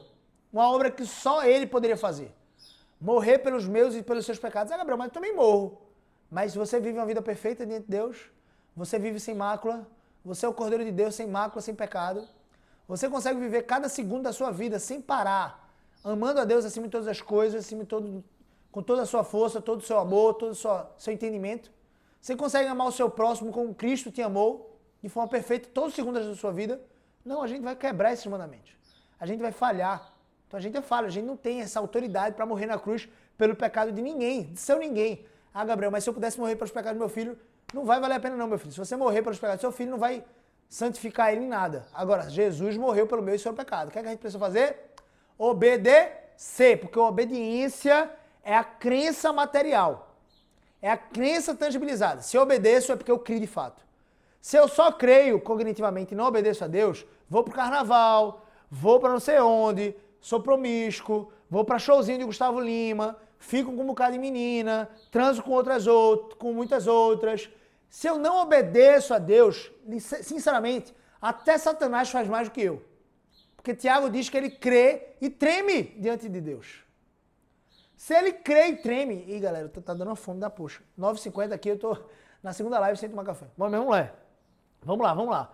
Se Satanás crê e treme diante de Deus, se Satanás crê e treme diante de Deus, e você só crê cognitivamente e não obedece, deixa eu dizer uma coisa, você está fazendo o mesmo que Satanás, você vai para o inferno, vai sofrer tanto quanto ele. Mas se você crê cognitivamente, com a razão, e obedece aqui no coração e nas suas práticas, todos os seus membros, você obedece a Deus, aí, papai, não é que você se torna digno do Rei dos Céus, não. Mas aí você prova, de fato, que você foi escolhido por Deus. Que Deus te ama e que Deus te salvou na cruz. Percebe isso? Você não faz isso para ser salvo. Você foi salvo para fazer isso. E a confirmação de que você foi salvo são essas boas obras de obediência a Deus. Olha só. Então Jesus não se glorificou. Jesus não se glorificou, não. Mas quem foi que glorificou ele? Deus. Deus chamou ele e disse assim, filho, vai lá. E o filho é submisso, obediente ao pai. Aí aquele que disse o quê? Aquele que disse, tu és meu filho, eu hoje te gerei. Olha só que forte isso, eu sempre falo disso, tá? Nós somos co-herdeiros com Cristo, filhos adotivos de Deus, por meio do nosso irmão Jesus. É como se o meu filho dissesse assim, o meu filho mais velho chegasse para mim e dissesse assim, meu único filho, pai, eu quero que você adote meus irmãos. Eu quero que você adote crianças para ser meus irmãos. Jesus meio que, mais ou menos isso. E Deus fez assim, filho, eu vou adotar outras pessoas, outras crianças, através de você, através da sua morte, depois da sua ressurreição. Porque através da sua ressurreição, eu vou ressuscitar todos os seus outros irmãos, que são adotivos. Se você quiser aprender sobre a doutrina da adoção, eu vou te explicar um pouco mais sobre isso depois. Está lá em Efésios e está em outros textos também das Escrituras. E a doutrina da adoção é que nenhum de nós somos filhos de Deus, por natureza. Nós somos criaturas de Deus. Agora, aquele que crê em Cristo com obediência real, esse recebe de Deus o poder, o dom de ser feito filho de Deus, por meio da adoção em Cristo. Se você ler lá Efésios capítulo 1 e 2, você vai entender isso. Todos nós estávamos mortos em delitos e pecados, Deus nos deu vida por meio da graça e da fé em Cristo Jesus. Eu e você só temos vida por conta de Jesus. E ele diz aqui, ó, como também em outro lugar disse assim, ó, tu és sacerdote, ele está falando de Jesus aqui, tu és sumo sacerdote segundo a ordem de Melquisedeque. Vamos lá. Quem foi Melquisedeque, Gabriel? Deus, meu Deus Pai, não sei não. Já ouvi isso, mas eu não sei quem é Melquisedeque. Olha, Abraão, ele é o pai da fé. Lembra lá que ele foi escolhido, retirado da terra dos seus pais, da parentela dele, de Ur dos Caldeus, e foi enviado para a terra prometida. Ele foi ali a caminho e obediente a Deus, o pai da fé, aquele que começou todas as coisas do povo judeu, literalmente. Foi Deus que escolheu ele, chamou ele. Abraão, ele prestou culto, ofertas, ele era muito rico, Abraão, Deus tinha dado muitas posses para ele, e Abraão deu das suas ofertas, das primícias das suas ofertas, ele deu, sabe por quê? Ele deu aos pés do sacerdote Melquisedeque, que era rei de Salém. Você vai ver uma única passagem falando sobre Melquisedeque no Velho Testamento, que é a passagem que Abraão presta culto diante de Melquisedeque. Ou seja, presta culto aqui é oferecer ofertas, tá? Ele pega o melhor do que ele tinha, a 10ª parte do que ele tinha, e oferece para Melquisedeque. Percebe? O sumo sacerdote, gente, veio 400, 600 anos depois de Abraão. Como é que Melquisedeque é sacerdote? Como é que Abraão vai dar o dízimo se o dízimo só foi instituído por Moisés, anos e anos depois? Moisés é descendência de Abraão. Como? Porque Deus tinha colocado isso no coração de Abraão e Deus tinha colocado Melquisedeque na frente dele. Melquisedeque não tem, Hebreus vai dizer isso, registro algum de dias. É incontável os dias dele. Ele não tem registro de pai e de mãe. Era muito importante na época a genealogia, tá, gente? Então, se você não tivesse a genealogia, você estava frito. Você não era ninguém. Você era um mendigo na rua. Miserável, não tinha... Não que o mendigo seja miserável, mas financeiramente é. Você não tinha dignidade. Então, geralmente era assim, Gabriel, filho de Robson. Jacó, filho de Abraão. Isaac, filho de... Perdão. Jacó, filho de Isaac e Abraão. Isaac, filho de Abraão. Sei lá. Davi, filho de Jessé. Era mais ou menos assim. Jesus, filho de Maria, enfim. Descendência de Abraão. Lá. Então era mais ou menos assim. Melquisedeque não tinha descendência alguma. Não tinha árvore genealógica. Por quê? Porque ele era um tipo de Cristo. Abraão era um tipo de Cristo e Melquisedeque era um tipo de Cristo? Melquisedeque era como se fosse, é o que nós chamamos de teofania. No Velho Testamento, Jesus, a segunda pessoa da Trindade, apareceu em alguns momentos. Toda vez que você vê no Velho Testamento a palavra o anjo do Senhor com A maiúsculo, está se referindo a uma teofania. Porque várias vezes você vai ver o anjo Gabriel com A minúsculo, o arcanjo Miguel com A minúsculo, mas o anjo com A maiúsculo aponta para Jesus, que não necessariamente tinha vindo ali na figura de um bebê, nascido. Ele simplesmente aparecia na frente de Josué, por exemplo. Josué cai por terra. Antes dele entrar, antes dele atravessar o Rio Jordão, existe uma teofania ali com Josué. Josué veio depois de Moisés e conduziu o povo para a terra de Canaã. Passou pelo Rio Jordão foi meio que a pés enxutos também. Ficou uma barreira ali de água, eu imagino que subiu até o céu, até o tempo que o último hebreu passou ali, o último judeu passou ali a pés enxutos pelo Rio Jordão, até chegar perto da terra de Jericó. Então, Melquisedeque é um tipo de Cristo. Teofania é quando Cristo aparecia no Velho Testamento, o anjo do Senhor com letra maiúscula, e não necessariamente era Jesus, literalmente assim, o nome Jesus. Ei, Jesus! Por isso que é o anjo do Senhor, tá? É o que tudo indica, Melquisedeque aqui não apenas é um tipo de Cristo, como era o próprio Cristo em imagem de teofania. Então, tu és sacerdote segundo a ordem de Melquisedeque. Como é que Jesus, sendo o sumo sacerdote supremo, Hebreus vai continuar o discurso dele, né? A carta aos Hebreus, dizendo que o sacerdócio da antiga aliança era limitado, porque era uma expiação de curto tempo, curta duração. A expiação da nova aliança em Cristo, no seu sangue, ela é eterna. Ela salva todos que creram em Deus, desde Gênesis, até todos que crerão em Deus até o último dia da sua vinda. Então o sacrifício de Cristo, o sumo sacerdócio dele é perfeito. A gente pode debruçar sobre isso depois. Hebreus é uma das epístolas que eu mais gosto, mas enfim. A gente amanhã vai voltar para João, tá, gente? Tá muito interessante o Evangelho de João, e a gente vai chegar em Atos, depois em Romanos, e aí a gente vai. 1º e 2º Coríntios, vai ser massa, se Deus quiser. Então me acompanha aqui, todo dia a gente vai tentar entrar às 7 horas da manhã, beleza? Para explicar um pouco mais sobre as Escrituras Sagradas. Então vamos lá. Olha só, então Jesus, ele era dito de Deus como Filho de Deus e como sumo sacerdote segundo a ordem de Melquisedeque. Melquisedeque era sacerdote, então, e tem uma ordem. E Jesus era da ordem de Melquisedeque. Buguei aqui. Não. Melquisedeque era sumo sacerdote porque ele era a própria teofania, era a própria imagem de Deus, era a própria imagem do Filho, tá? Ao que tudo indica, era isso que acontecia. E Jesus, sendo o sumo sacerdote supremo, era da ordem de Melquisedeque, porque Melquisedeque não era homem. Melquisedeque não era um ser humaninho da ordem de Arão. Não, a ordem de Arão é passageira. Ele foi o primeiro sumo sacerdote e a ordem dele é passageira. Acabou ali em Cristo. Cristo foi o último sumo sacerdote. Os judeus que estão lá em Israel, que não creem em Jesus, que estão esperando ainda o Messias vir, esses judeus, eles possuem sumo sacerdotes, sacerdotes e outras coisas. Certo? Esses judeus, esses sumos sacerdotes não têm função mais nenhuma diante das Escrituras Sagradas, diante da Bíblia, tá? Então Jesus foi o sumo sacerdote cabal. Depois dele não vem mais sumo sacerdote. A imagem do sacerdócio, do homem levita que cuida das ovelhas de Deus, que apacenta os rebanhos, que foi a imagem dos apóstolos ali, né? É os pastores, são os bispos, são os presbíteros. Os presbíteros, bispos e pastores têm o mesmo codinome, têm a mesma explicação com nomes diferentes para a mesma função, tá? Apóstolos também tem uma ilustração parecida, significa um general de guerra, é mais ou menos isso. Apóstolo significa uma linguagem de guerra. Jesus, ele era um apóstolo, né? Enfim. Ele, Jesus, nos dias da sua carne, presta atenção nisso que a gente chegou no ápice, no clímax. Tendo oferecido forte clamor e lágrimas, orações e súplicas a quem podia livrar da morte, e tendo sido ouvido por causa da sua piedade. Olha só, Deus ouviu Jesus. Mas a resposta de Deus foi, não, Jesus.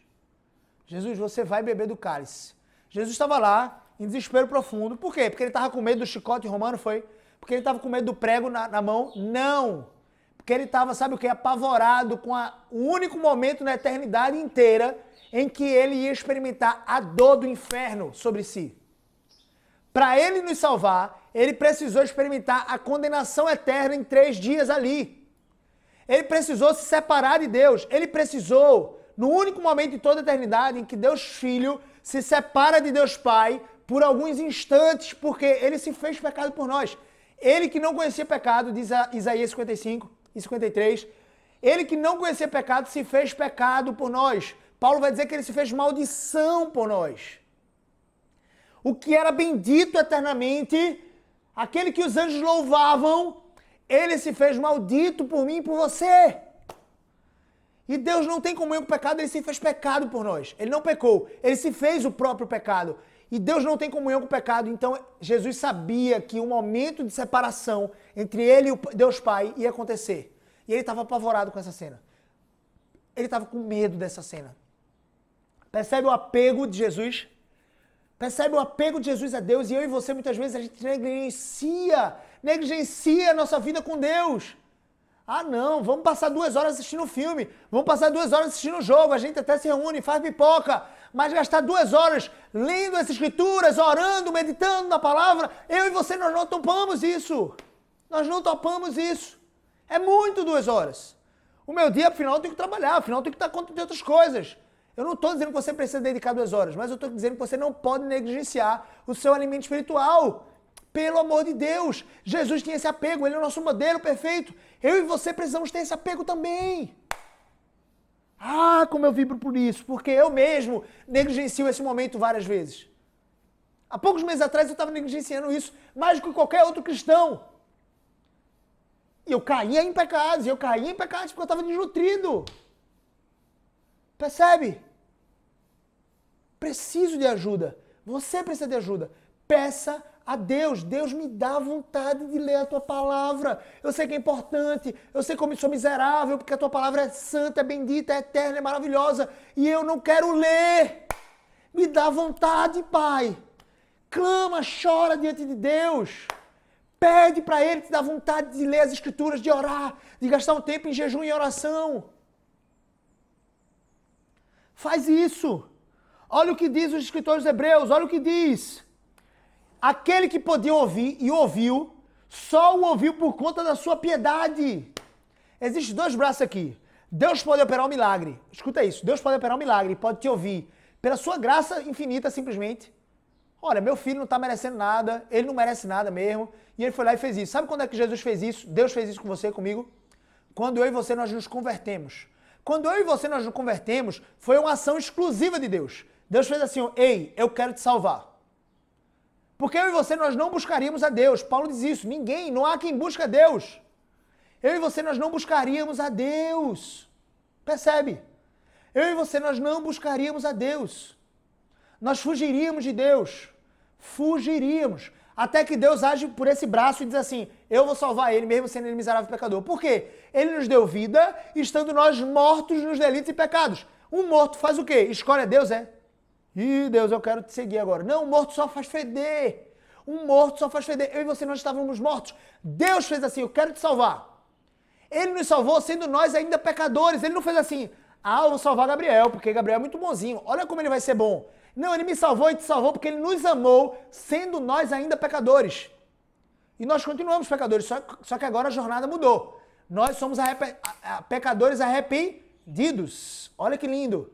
Eu e você, a diferença de mim para uma pessoa que não crê em Cristo, que vai para o inferno e eu vou para o céu, não é nenhuma outra, que não o fato de que eu tenho consciência de que eu preciso me arrepender por cada pecado e que eu preciso deixar o pecado cada vez mais e me aproximar da imitação de Cristo. Só isso. Eu não tenho mérito nenhum para ir para o céu. A verdadeira religião é essa. É o não mérito. Quem tem o mérito para eu ir para o céu? Quem cumpriu todas as coisas para eu poder ir para o céu? Jesus. Jesus cumpriu todas as coisas. Eu nada cumpri. Agora, porque ele cumpriu todas as coisas, porque ele me salvou, porque ele me deu vida, estando eu morto nos meus delitos e pecados, o que é que acontece? Eu agora vou andar nas obras que ele andou. Eu agora vou obedecer a ele, eu vou buscar obedecer, eu vou falhar miseravelmente, mas eu vou procurar obedecer, eu vou me ajoelhar, eu vou me arrepender quando eu não cumprir isso, e eu vou buscar cumprir essa obediência, porque aquele que me ama é aquele que cumpre os meus mandamentos, diz a palavra do Senhor. Olha, você diz que ama a Deus, cumpra os mandamentos, senão não é amor. Ele mesmo diz, olha, o amor é esse, se você me ama, você cumpre os meus mandamentos. Você é como o salmista do Salmo 119, que ama a lei do Senhor. Percebe isso? Então Deus ouviu, o segundo braço é esse. O segundo braço é da sua piedade, da sua fé. A partir do momento que ele agiu com esse braço aqui, ele pode agir em outros momentos da sua vida com esse braço. Gabriel, eu não estou plantando nada e Deus me deu uma colheita. Pode ser? Pode. Deus pode fazer isso. Ordinariamente ele vai fazer? Não. Geralmente, sabe o que ele vai fazer? Ele vai te dar outro braço. Outro braço é, meu filho, você tem fé?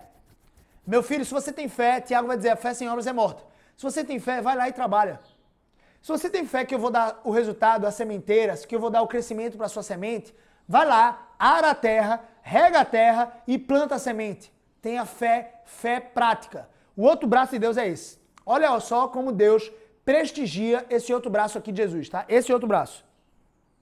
Ele o ouviu por conta da sua piedade. O que significa piedade? Porque ele era misericordioso? Não, piedade, biblicamente falando, é um termo bíblico que significa uma vida com Deus. Uma vida piedosa é uma vida com Deus, uma vida de relacionamento íntimo com Deus. Então Deus ouviu por conta que ele tinha um relacionamento íntimo com Deus. Sabe o que diz lá Isaías? Diz assim, ó, que o nosso pecado fez separação entre nós e Deus. Isaías, vou dizer agora para você, Isaías está aqui, ó. Cadê, meu Deus? Isaías 59:2. Isaías 59:2. Está vendo um estudo que eu dei no discipulado dos jovens aqui. Toda quinta-feira de noite a gente tem um estudo com 7 jovens, homens em formação. E aí no estudo que a gente deu foi falando sobre por que Jesus veio, né? E tá aqui, ó. Isaías 59:2 diz assim, ó. O que é que o pecado faz com as nossas vidas? Nos separa de Deus, faz Deus esconder o rosto de nós, literalmente ele se volta as costas para nós e faz ele não nos ouvir. Isaías diz isso, 59:2, vá pesquisar lá. Nos separa de Deus, o pecado. Nada pode nos separar do amor de Deus, nada. O pecado sim. O meu e o seu pecado. Precisamos nos arrepender todas as vezes que pecamos. Todas as vezes. A nossa batalha é diária. É contra a nossa concupiscência. É contra a nossa soberba da vida. É contra os nossos prazeres que militam na nossa carne. Todos os dias eu e você precisamos de arrependimento, crescer em arrependimento. Então é isso, nos separa de Deus, faz Deus esconder o rosto e faz Ele não nos ouvir. Se a gente vive uma vida de obediência a Deus, mesmo que a gente não tenha méritos ainda para ir para o céu, e os méritos estão todos em Cristo, e nunca vai estar em nós, vai estar sempre nele, porque Ele viveu uma vida perfeita. Mesmo assim, quando a gente começa a viver uma vida de obediência, a gente começa a colher isso. É como se Deus voltasse a atenção dele para nós. Escuta isso. Perceba, Deus voltou a atenção dele para Jesus. Ele ouviu Jesus. Ele atendeu o que Jesus pediu? Não. Sacou? Então, ter comunhão com Deus não vai esperando que você vai ganhar na Mega Sena não, meu filho. Vai não. Agora, tenha comunhão com Deus que Ele vai te ouvir. Ele vai te ouvir. Esse braço aqui é importante. Ele pode te ouvir mesmo se você tem comunhão com Deus? Claro, com Ele sim. Mas Ele vai te ouvir se você tiver comunhão com Ele. Isso significa que Ele vai te dar um carro de 100 milhões, de 100 mil reais? Não. Se você está pedindo isso, inclusive, não necessariamente. Pode ser que Ele diga assim, filho, isso não é o melhor para você. Isso é muito pouco para o que eu posso te oferecer. Tu está pedindo um carro, metal, pneu, depreciação. Eu posso te dar um banquete celestial de coisas eternas, de espiritualidade, de uma vida fiel a mim, um casamento abundante. Você está pedindo um carro de 100 mil, para de pedir esse carro. Você pode pedir, mas para, de repente ele pode dizer isso, né? Ou pode ser que ele te dê mesmo o carro, mas está tudo bem. Mas ele vai te dar o que é melhor para você, segundo o propósito dele de te tornar mais parecido com Cristo. Se esse carro vai te afastar de te tornar mais parecido com Cristo, ele não vai te dar. Se esse relacionamento vai te afastar de se tornar mais parecido com Cristo, você precisa estar atento, você precisa deixar esse relacionamento. Agora, se o relacionamento é conjugal, aí tem uma aliança que é eterna. Independente dele te ajudar ou não, você precisa viver esse relacionamento eternamente. Eu vejo muita gente precipitada dizendo assim, não me fez feliz, eu vou me separar. A gente começou a live dizendo assim, ó, a psicologia humanista diz assim, o que é melhor para você? E você sabe o que é melhor para você? Claro que não, é como se você perguntasse pro meu filho, filho, você quer comer o quê no almoço? Ele vai dizer jujuba, poxa. Eu vou deixar meu filho comer jujuba todo dia? Biscoito treloso? Oreo? Doritos? Vou. Eu amo meu filho se eu deixar ele fazer isso? Claro que não. Sabe como é que eu amo meu filho? Eu digo assim, filhão, jujuba só daqui a pouco, vai ser umazinha só. Sabe o que você vai comer agora? Feijão, arroz, saladinha, frango. É isso que você vai comer. Ponto. É isso. Porque eu amo meu filho. Então Deus nos ama e Ele não nos deixa mercê. Ele diz aqui, filho, isso aqui é o melhor para você, ó, Bíblia. É a minha palavra para você, para sua vida. Esse é o melhor para você. E quando não tem verdade absoluta, a gente diz, você sabe o que é melhor para você? Ah, sei, eu acho que eu quero ser prostituto. Eu acho que eu quero ser adúltero. Eu me sinto bem, eu amo outras mulheres, assim como minha esposa. Assim, de repente, eu desago um pouquinho mais da atenção do trabalho. Ei, isso é inferno para você. Isso é uma cachoeira de maldição para sua vida. Sabe por quê? Não é porque isso não te faz feliz, não é porque tem uma energia negativa, é porque Deus condena isso. Ponto. Deus condena isso, certo e errado. Certo e errado. Certo e errado, está aqui nas escrituras. Então, embora sendo filho, então assim, eu e você nós precisaríamos, dentro de um relacionamento conjugal, por exemplo, entender que nós somos pecadores, que nossos cônjuges são pecadores e que nós precisamos, os dois, de misericórdia, perdão de Deus e perdoar uns aos outros. Se nós queremos o perdão de Deus, o que é que a gente tem que fazer, gente? Perdoar os pecados do nosso próximo. Quem é o nosso próximo mais próximo? Nosso cônjuge. Como é que você não é capaz de perdoar ele? Se ele se arrepende, você tem que perdoar. Se ele não se arrepende, é diferente. De repente ele está pecando ali naquilo que Deus permite com que você se divorcie, ele está insistindo no pecado.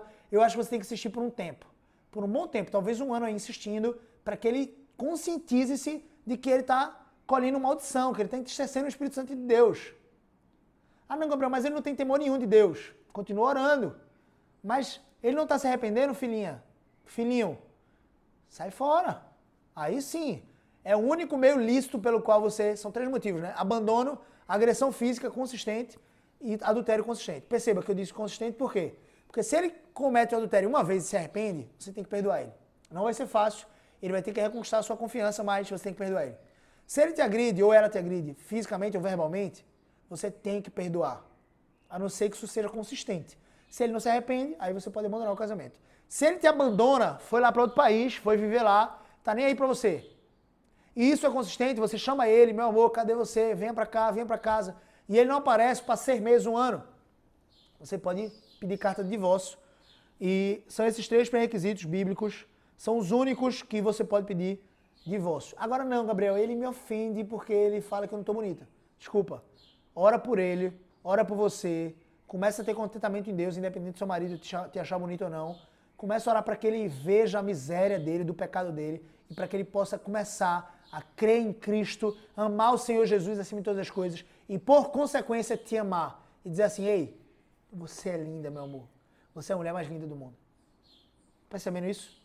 Então vamos lá. Então não necessariamente Deus vai te ouvindo, vai te conceder o que quer, porque Jesus não recebeu o que ele queria. Ele estava com medo, ele disse assim, Senhor, se possível, passe de mim esse cálice, mas o final da oração dele era, faça-se a tua vontade. Então, literalmente é isso. Deus ouviu ele por causa da sua piedade. Aí olha o que ele diz, agora a gente entrou no clímax do clímax. Eu sei que está ficando redundante isso, mas agora é o ponto. Embora sendo filho, aprendeu a obediência pelas coisas que sofreu. Jesus sofreu. Por que você nós não vamos sofrer? Como é que Deus, Gabriel, sendo o criador de todas as coisas, o detentor de toda a virtude, como é que ele, Gabriel, ele permite com que um sofrimento faça um filho seu chorar? Estou tentando abrir aqui o computador para ler uma coisa para vocês. Como é que Deus permite com que um filho seu chore por conta do sofrimento? Como é que isso pode acontecer? Ei, Jesus, o Filho de Deus, sofreu para ser, sabe o quê? Aperfeiçoado. Ele já era perfeito. Eu e você, nós precisamos de muito aperfeiçoamento, não precisamos? Então, é importante que nós soframos. E muitas vezes, quantas vezes sua mãe disse assim, olha, você só ouve no grito. Minha mãe falava isso. Quantas vezes eu e você nós só aprendemos no sofrimento? O sofrimento, o deserto de Deus é a nossa faculdade. Ele quer nos ensinar algo. Eu estou dizendo que você precisa passar por um deserto sempre, precisa passar 10 anos no deserto, não, mas você precisa aprender alguma coisa que Deus quer te ensinar. E você não vai sair desse deserto, você não vai sair desse sofrimento até que você aprenda, meu filho. Até que você aprenda. E se você aprender, você pode continuar o sofrimento? Pode, porque Deus pode dizer assim, agora aprenda essa outra coisa aqui. E ele é didático, geralmente ele ensina uma coisa por vez. Olha só que interessante. Então, se você conhece a história de Jó, você sabe que ele sofreu. Aparentemente sem motivo. Ele não tinha cometido pecado necessariamente, ele não tinha feito nada de errado necessariamente. E Deus permitiu com que ele sofresse muito, tanto quanto um homem pode sofrer na vida. Ele perdeu seus 7 filhos de uma vez, ele perdeu o seu gado, o seu dinheiro, a sua saúde. A sua esposa mandou ele amaldiçoar a Deus e abandonar ele, morrer, se matar. Tudo isso aconteceu com Jó. Os amigos ficaram dizendo que ele tinha pecado, e ele sabia que ele não tinha feito um pecado específico para receber aquela condenação de Deus. E mesmo assim Deus fez com que ele sofresse tudo isso. Sabe para quê? Para que ao final, no versículo 42 a 44, Deus pudesse se manifestar a Jó de forma visível e presente. Aí no final, no versículo 44, capítulo 44, Jó vai dizer assim, ei Deus, deixa eu te dizer uma coisa, que experiência. Eu te ouvia só de eu te conhecia só de ouvir falar. Agora os meus olhos te veem. Agora eu consigo enxergar o Senhor. E olha que Jó era um homem piedoso. Ou seja, era um homem que tinha um relacionamento com Deus. Aí ele disse, eu só te conhecia de ouvir, agora meus olhos te veem. Agora eu tenho muito mais intimidade com o Senhor. Bendito o sofrimento.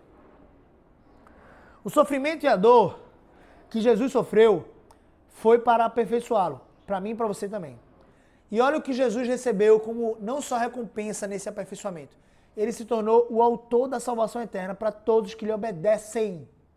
Não é para todos que creem cognitivamente. Ah, eu acredito que Deus existe, eu acredito em Jesus, vou ver minha vida como eu quero. É todos que conhecem a Jesus e que crescem na obediência a Ele. Eu cresço em obediência a Jesus? Ótimo. Então vamos lá. Autor da salvação para todos que lhe obedecem. Afinal, os que lhe obedecem são os que lhe amam. Os que lhe amam são amados por seu Pai. Tendo sido nomeado por Deus, sumo sacerdote segundo a ordem de Melquisedeque. Vamos falar um pouco sobre o sofrimento, né? A doutrina do sofrimento. Vou pegar aqui meu computador como filhinha, tá? Tô aqui com o computador. Diz assim, ó. Eu peguei essa da pregação desse domingo agora, do pastor Douglas Lema. Foi lindo, tá? Ele falou sobre a doutrina do sofrimento, explicitou um pouco sobre Jó, passou por 1 Pedro, tem um texto de 1 Pedro, Mateus 4 também, onde ele fala ali sobre a tentação de Jesus no deserto. Né? Satanás não tentou Jesus no deserto? Sabe quem foi que conduziu Jesus para o deserto? O Espírito Santo.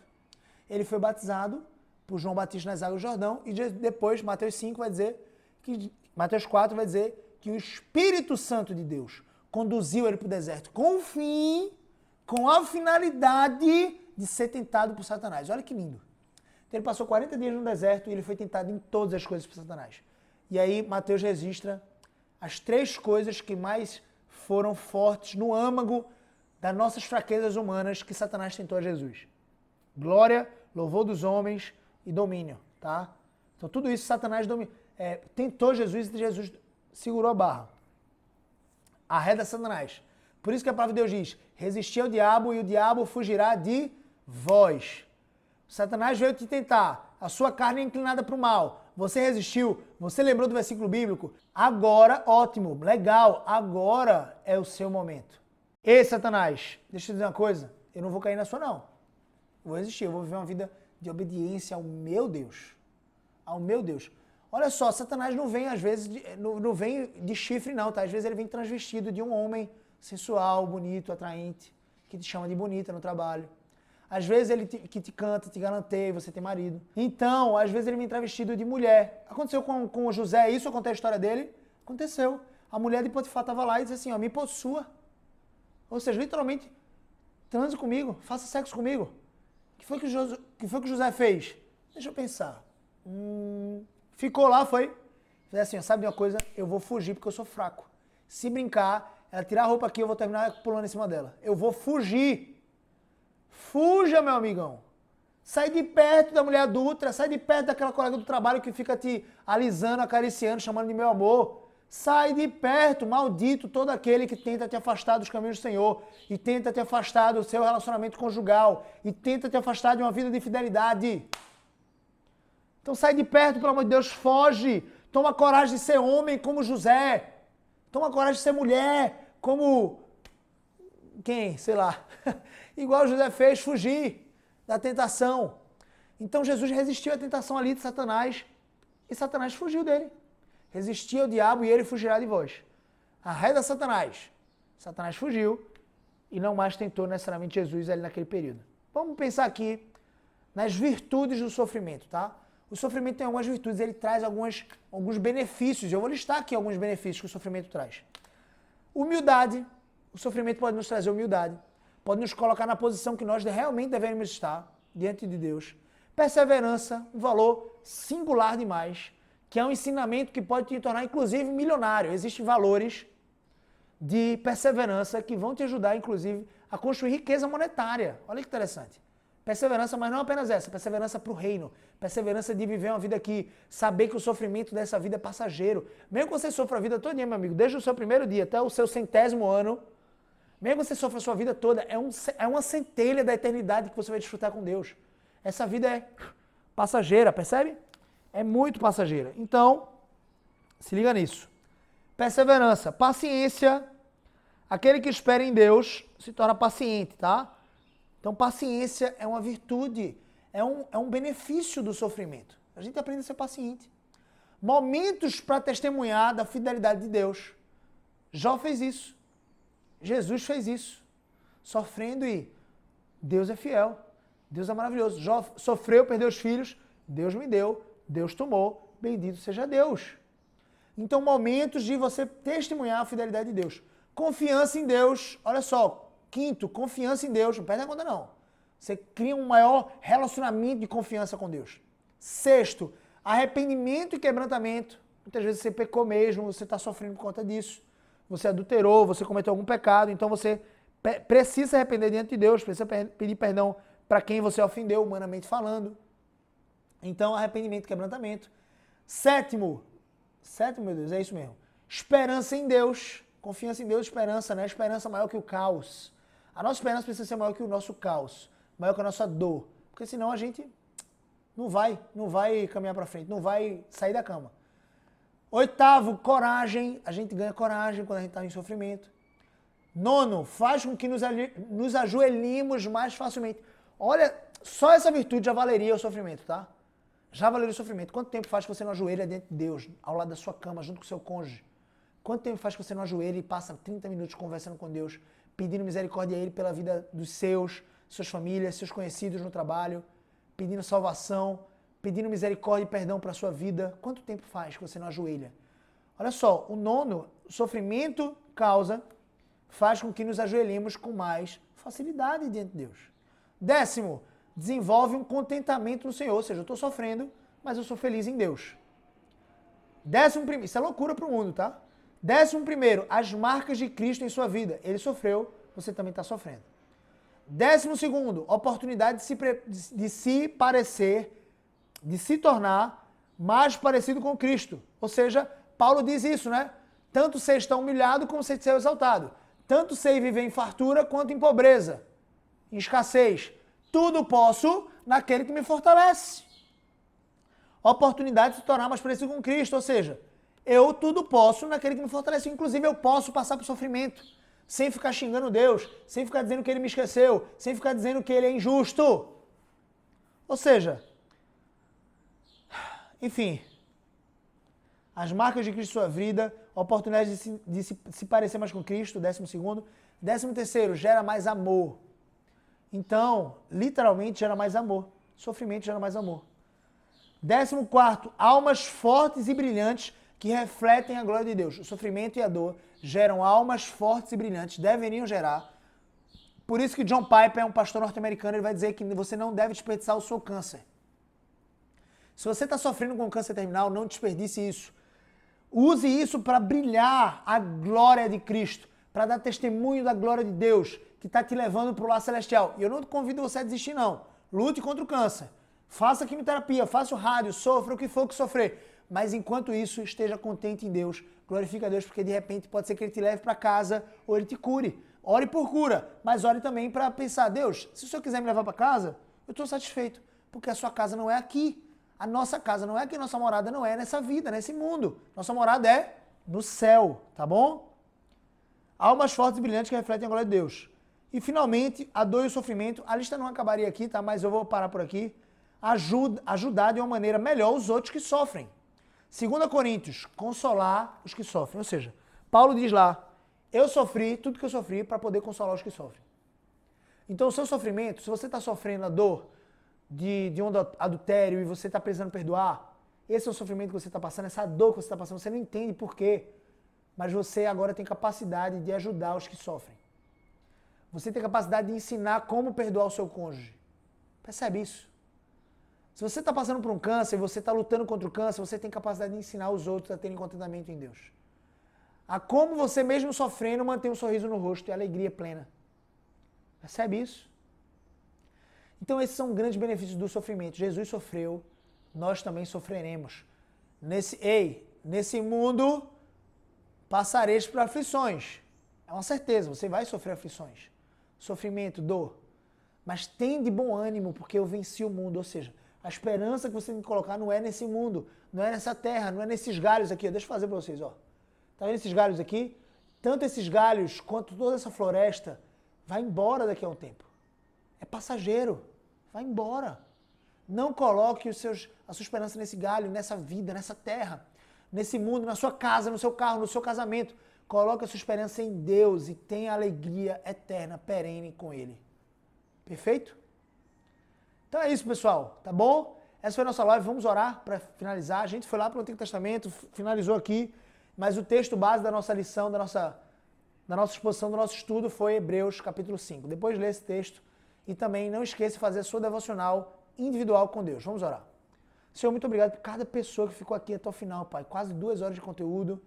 Eu te agradeço porque essa aula, Senhor Deus, me permita colocá-la no YouTube hoje, editada, gravada, no YouTube lá do Gabriel CBO, para que essas pessoas que estavam aqui ao vivo possam compartilhar essa live com mais pessoas. Que mais pessoas sejam alcançadas por esse estudo, por essas verdades transformadoras, principalmente esses que estavam aqui ao vivo. Eu honro cada um deles, Pai, e te agradeço porque eles se dispuseram a ficar aqui comigo aprendendo. Ó Deus, abençoa para que cada um deles possa aplicar essas verdades transformadoras e possa viver uma vida abundante diante do Senhor. Uma vida de contentamento apesar do sofrimento. Uma vida que te glorifique e se torne mais parecida com Cristo, Pai. Em nome de Jesus, nos faz ter comunhão na nossa área 1, o nosso relacionamento contigo íntimo. Faz com que nós ainda nesse dia possamos ler a palavra, possamos meditar nela, possamos orar ajoelhados diante do Senhor. Em nome de Jesus eu te oro e te agradeço e te peço pelo dia de cada uma dessas pessoas. Em nome de Jesus, amém. Pessoal, obrigado, tá? Cheio no coração, eu espero que dê tudo certo e eu consiga colocar essa live lá no YouTube. Vai lá no YouTube do Gabriel CBO, se inscreve no canal e pega esse link depois, hoje de tarde, e envia para mais pessoas, tá bom? É isso, valeu, grande abraço. Cheiro. Eita, deixa eu ler aqui algumas coisas. Tem uma galera que mandou algumas coisas aqui legais. Vamos ver aqui. Gabriel, verdade, legal, forte demais isso, amém. Obrigado, gente. Olha, a Iranilda mandou assim, ó, meu marido sempre foi o provedor da família e hoje está impossibilitado de trabalhar por causa de uma parada cardíaca. Estamos dependendo de Deus em tudo e estamos cada dia mais firmes e confiantes. Glória a Deus por isso, tá? Como eu fico feliz por ver esse testemunho, Iranilda. Iranilda falou assim, Deus supre, sim, todas as nossas necessidades. Amém. Clareza de prioridades. Amém. Obrigado por isso. Deus te abençoe ainda mais. Obrigado, Iranilda. Obrigada. Amém. Deus te abençoe até dia 14. Valeu, Stephanie. A gente vai estar junto lá. Ó, galera, se você não sabe ainda, você pode comprar o seu ingresso do Conversa Impacto no link que está na minha bio. Ou então digitando no seu navegador de internet, gabrielcbo.com.br/conversa de impacto. Você vai cair lá no site. Você vai poder garantir o seu ingresso, tá? É um ingresso porque a gente faz um evento, vai para um hotel, enfim, aí precisa ter um ingresso mesmo. Tá? Obrigado, Nayara, valeu, Deus abençoe. Gente, é isso, tá? Deus te abençoe. Eu espero te ver ao vivo no dia 14, no Conversa Impacto, lá no Hotel Bugan, em Boa Viagem. A gente vai se reunir por lá. E eu espero poder te ajudar de forma mais efetiva durante um dia inteiro, e não apenas com um estudo de 2 horas, tá bom? Deus abençoe sua vida em todas as áreas. Área 1, área 2, área 3, área 4, área 5 e área 6, tá bom? Deus te abençoe com inteligência emocional, com sabedoria do alto, sabedoria de Deus, e com habilidades e competências cada vez maiores para glorificar a Deus em tudo na sua vida. Cheiro no coração, valeu, grande abraço, obrigado por tudo.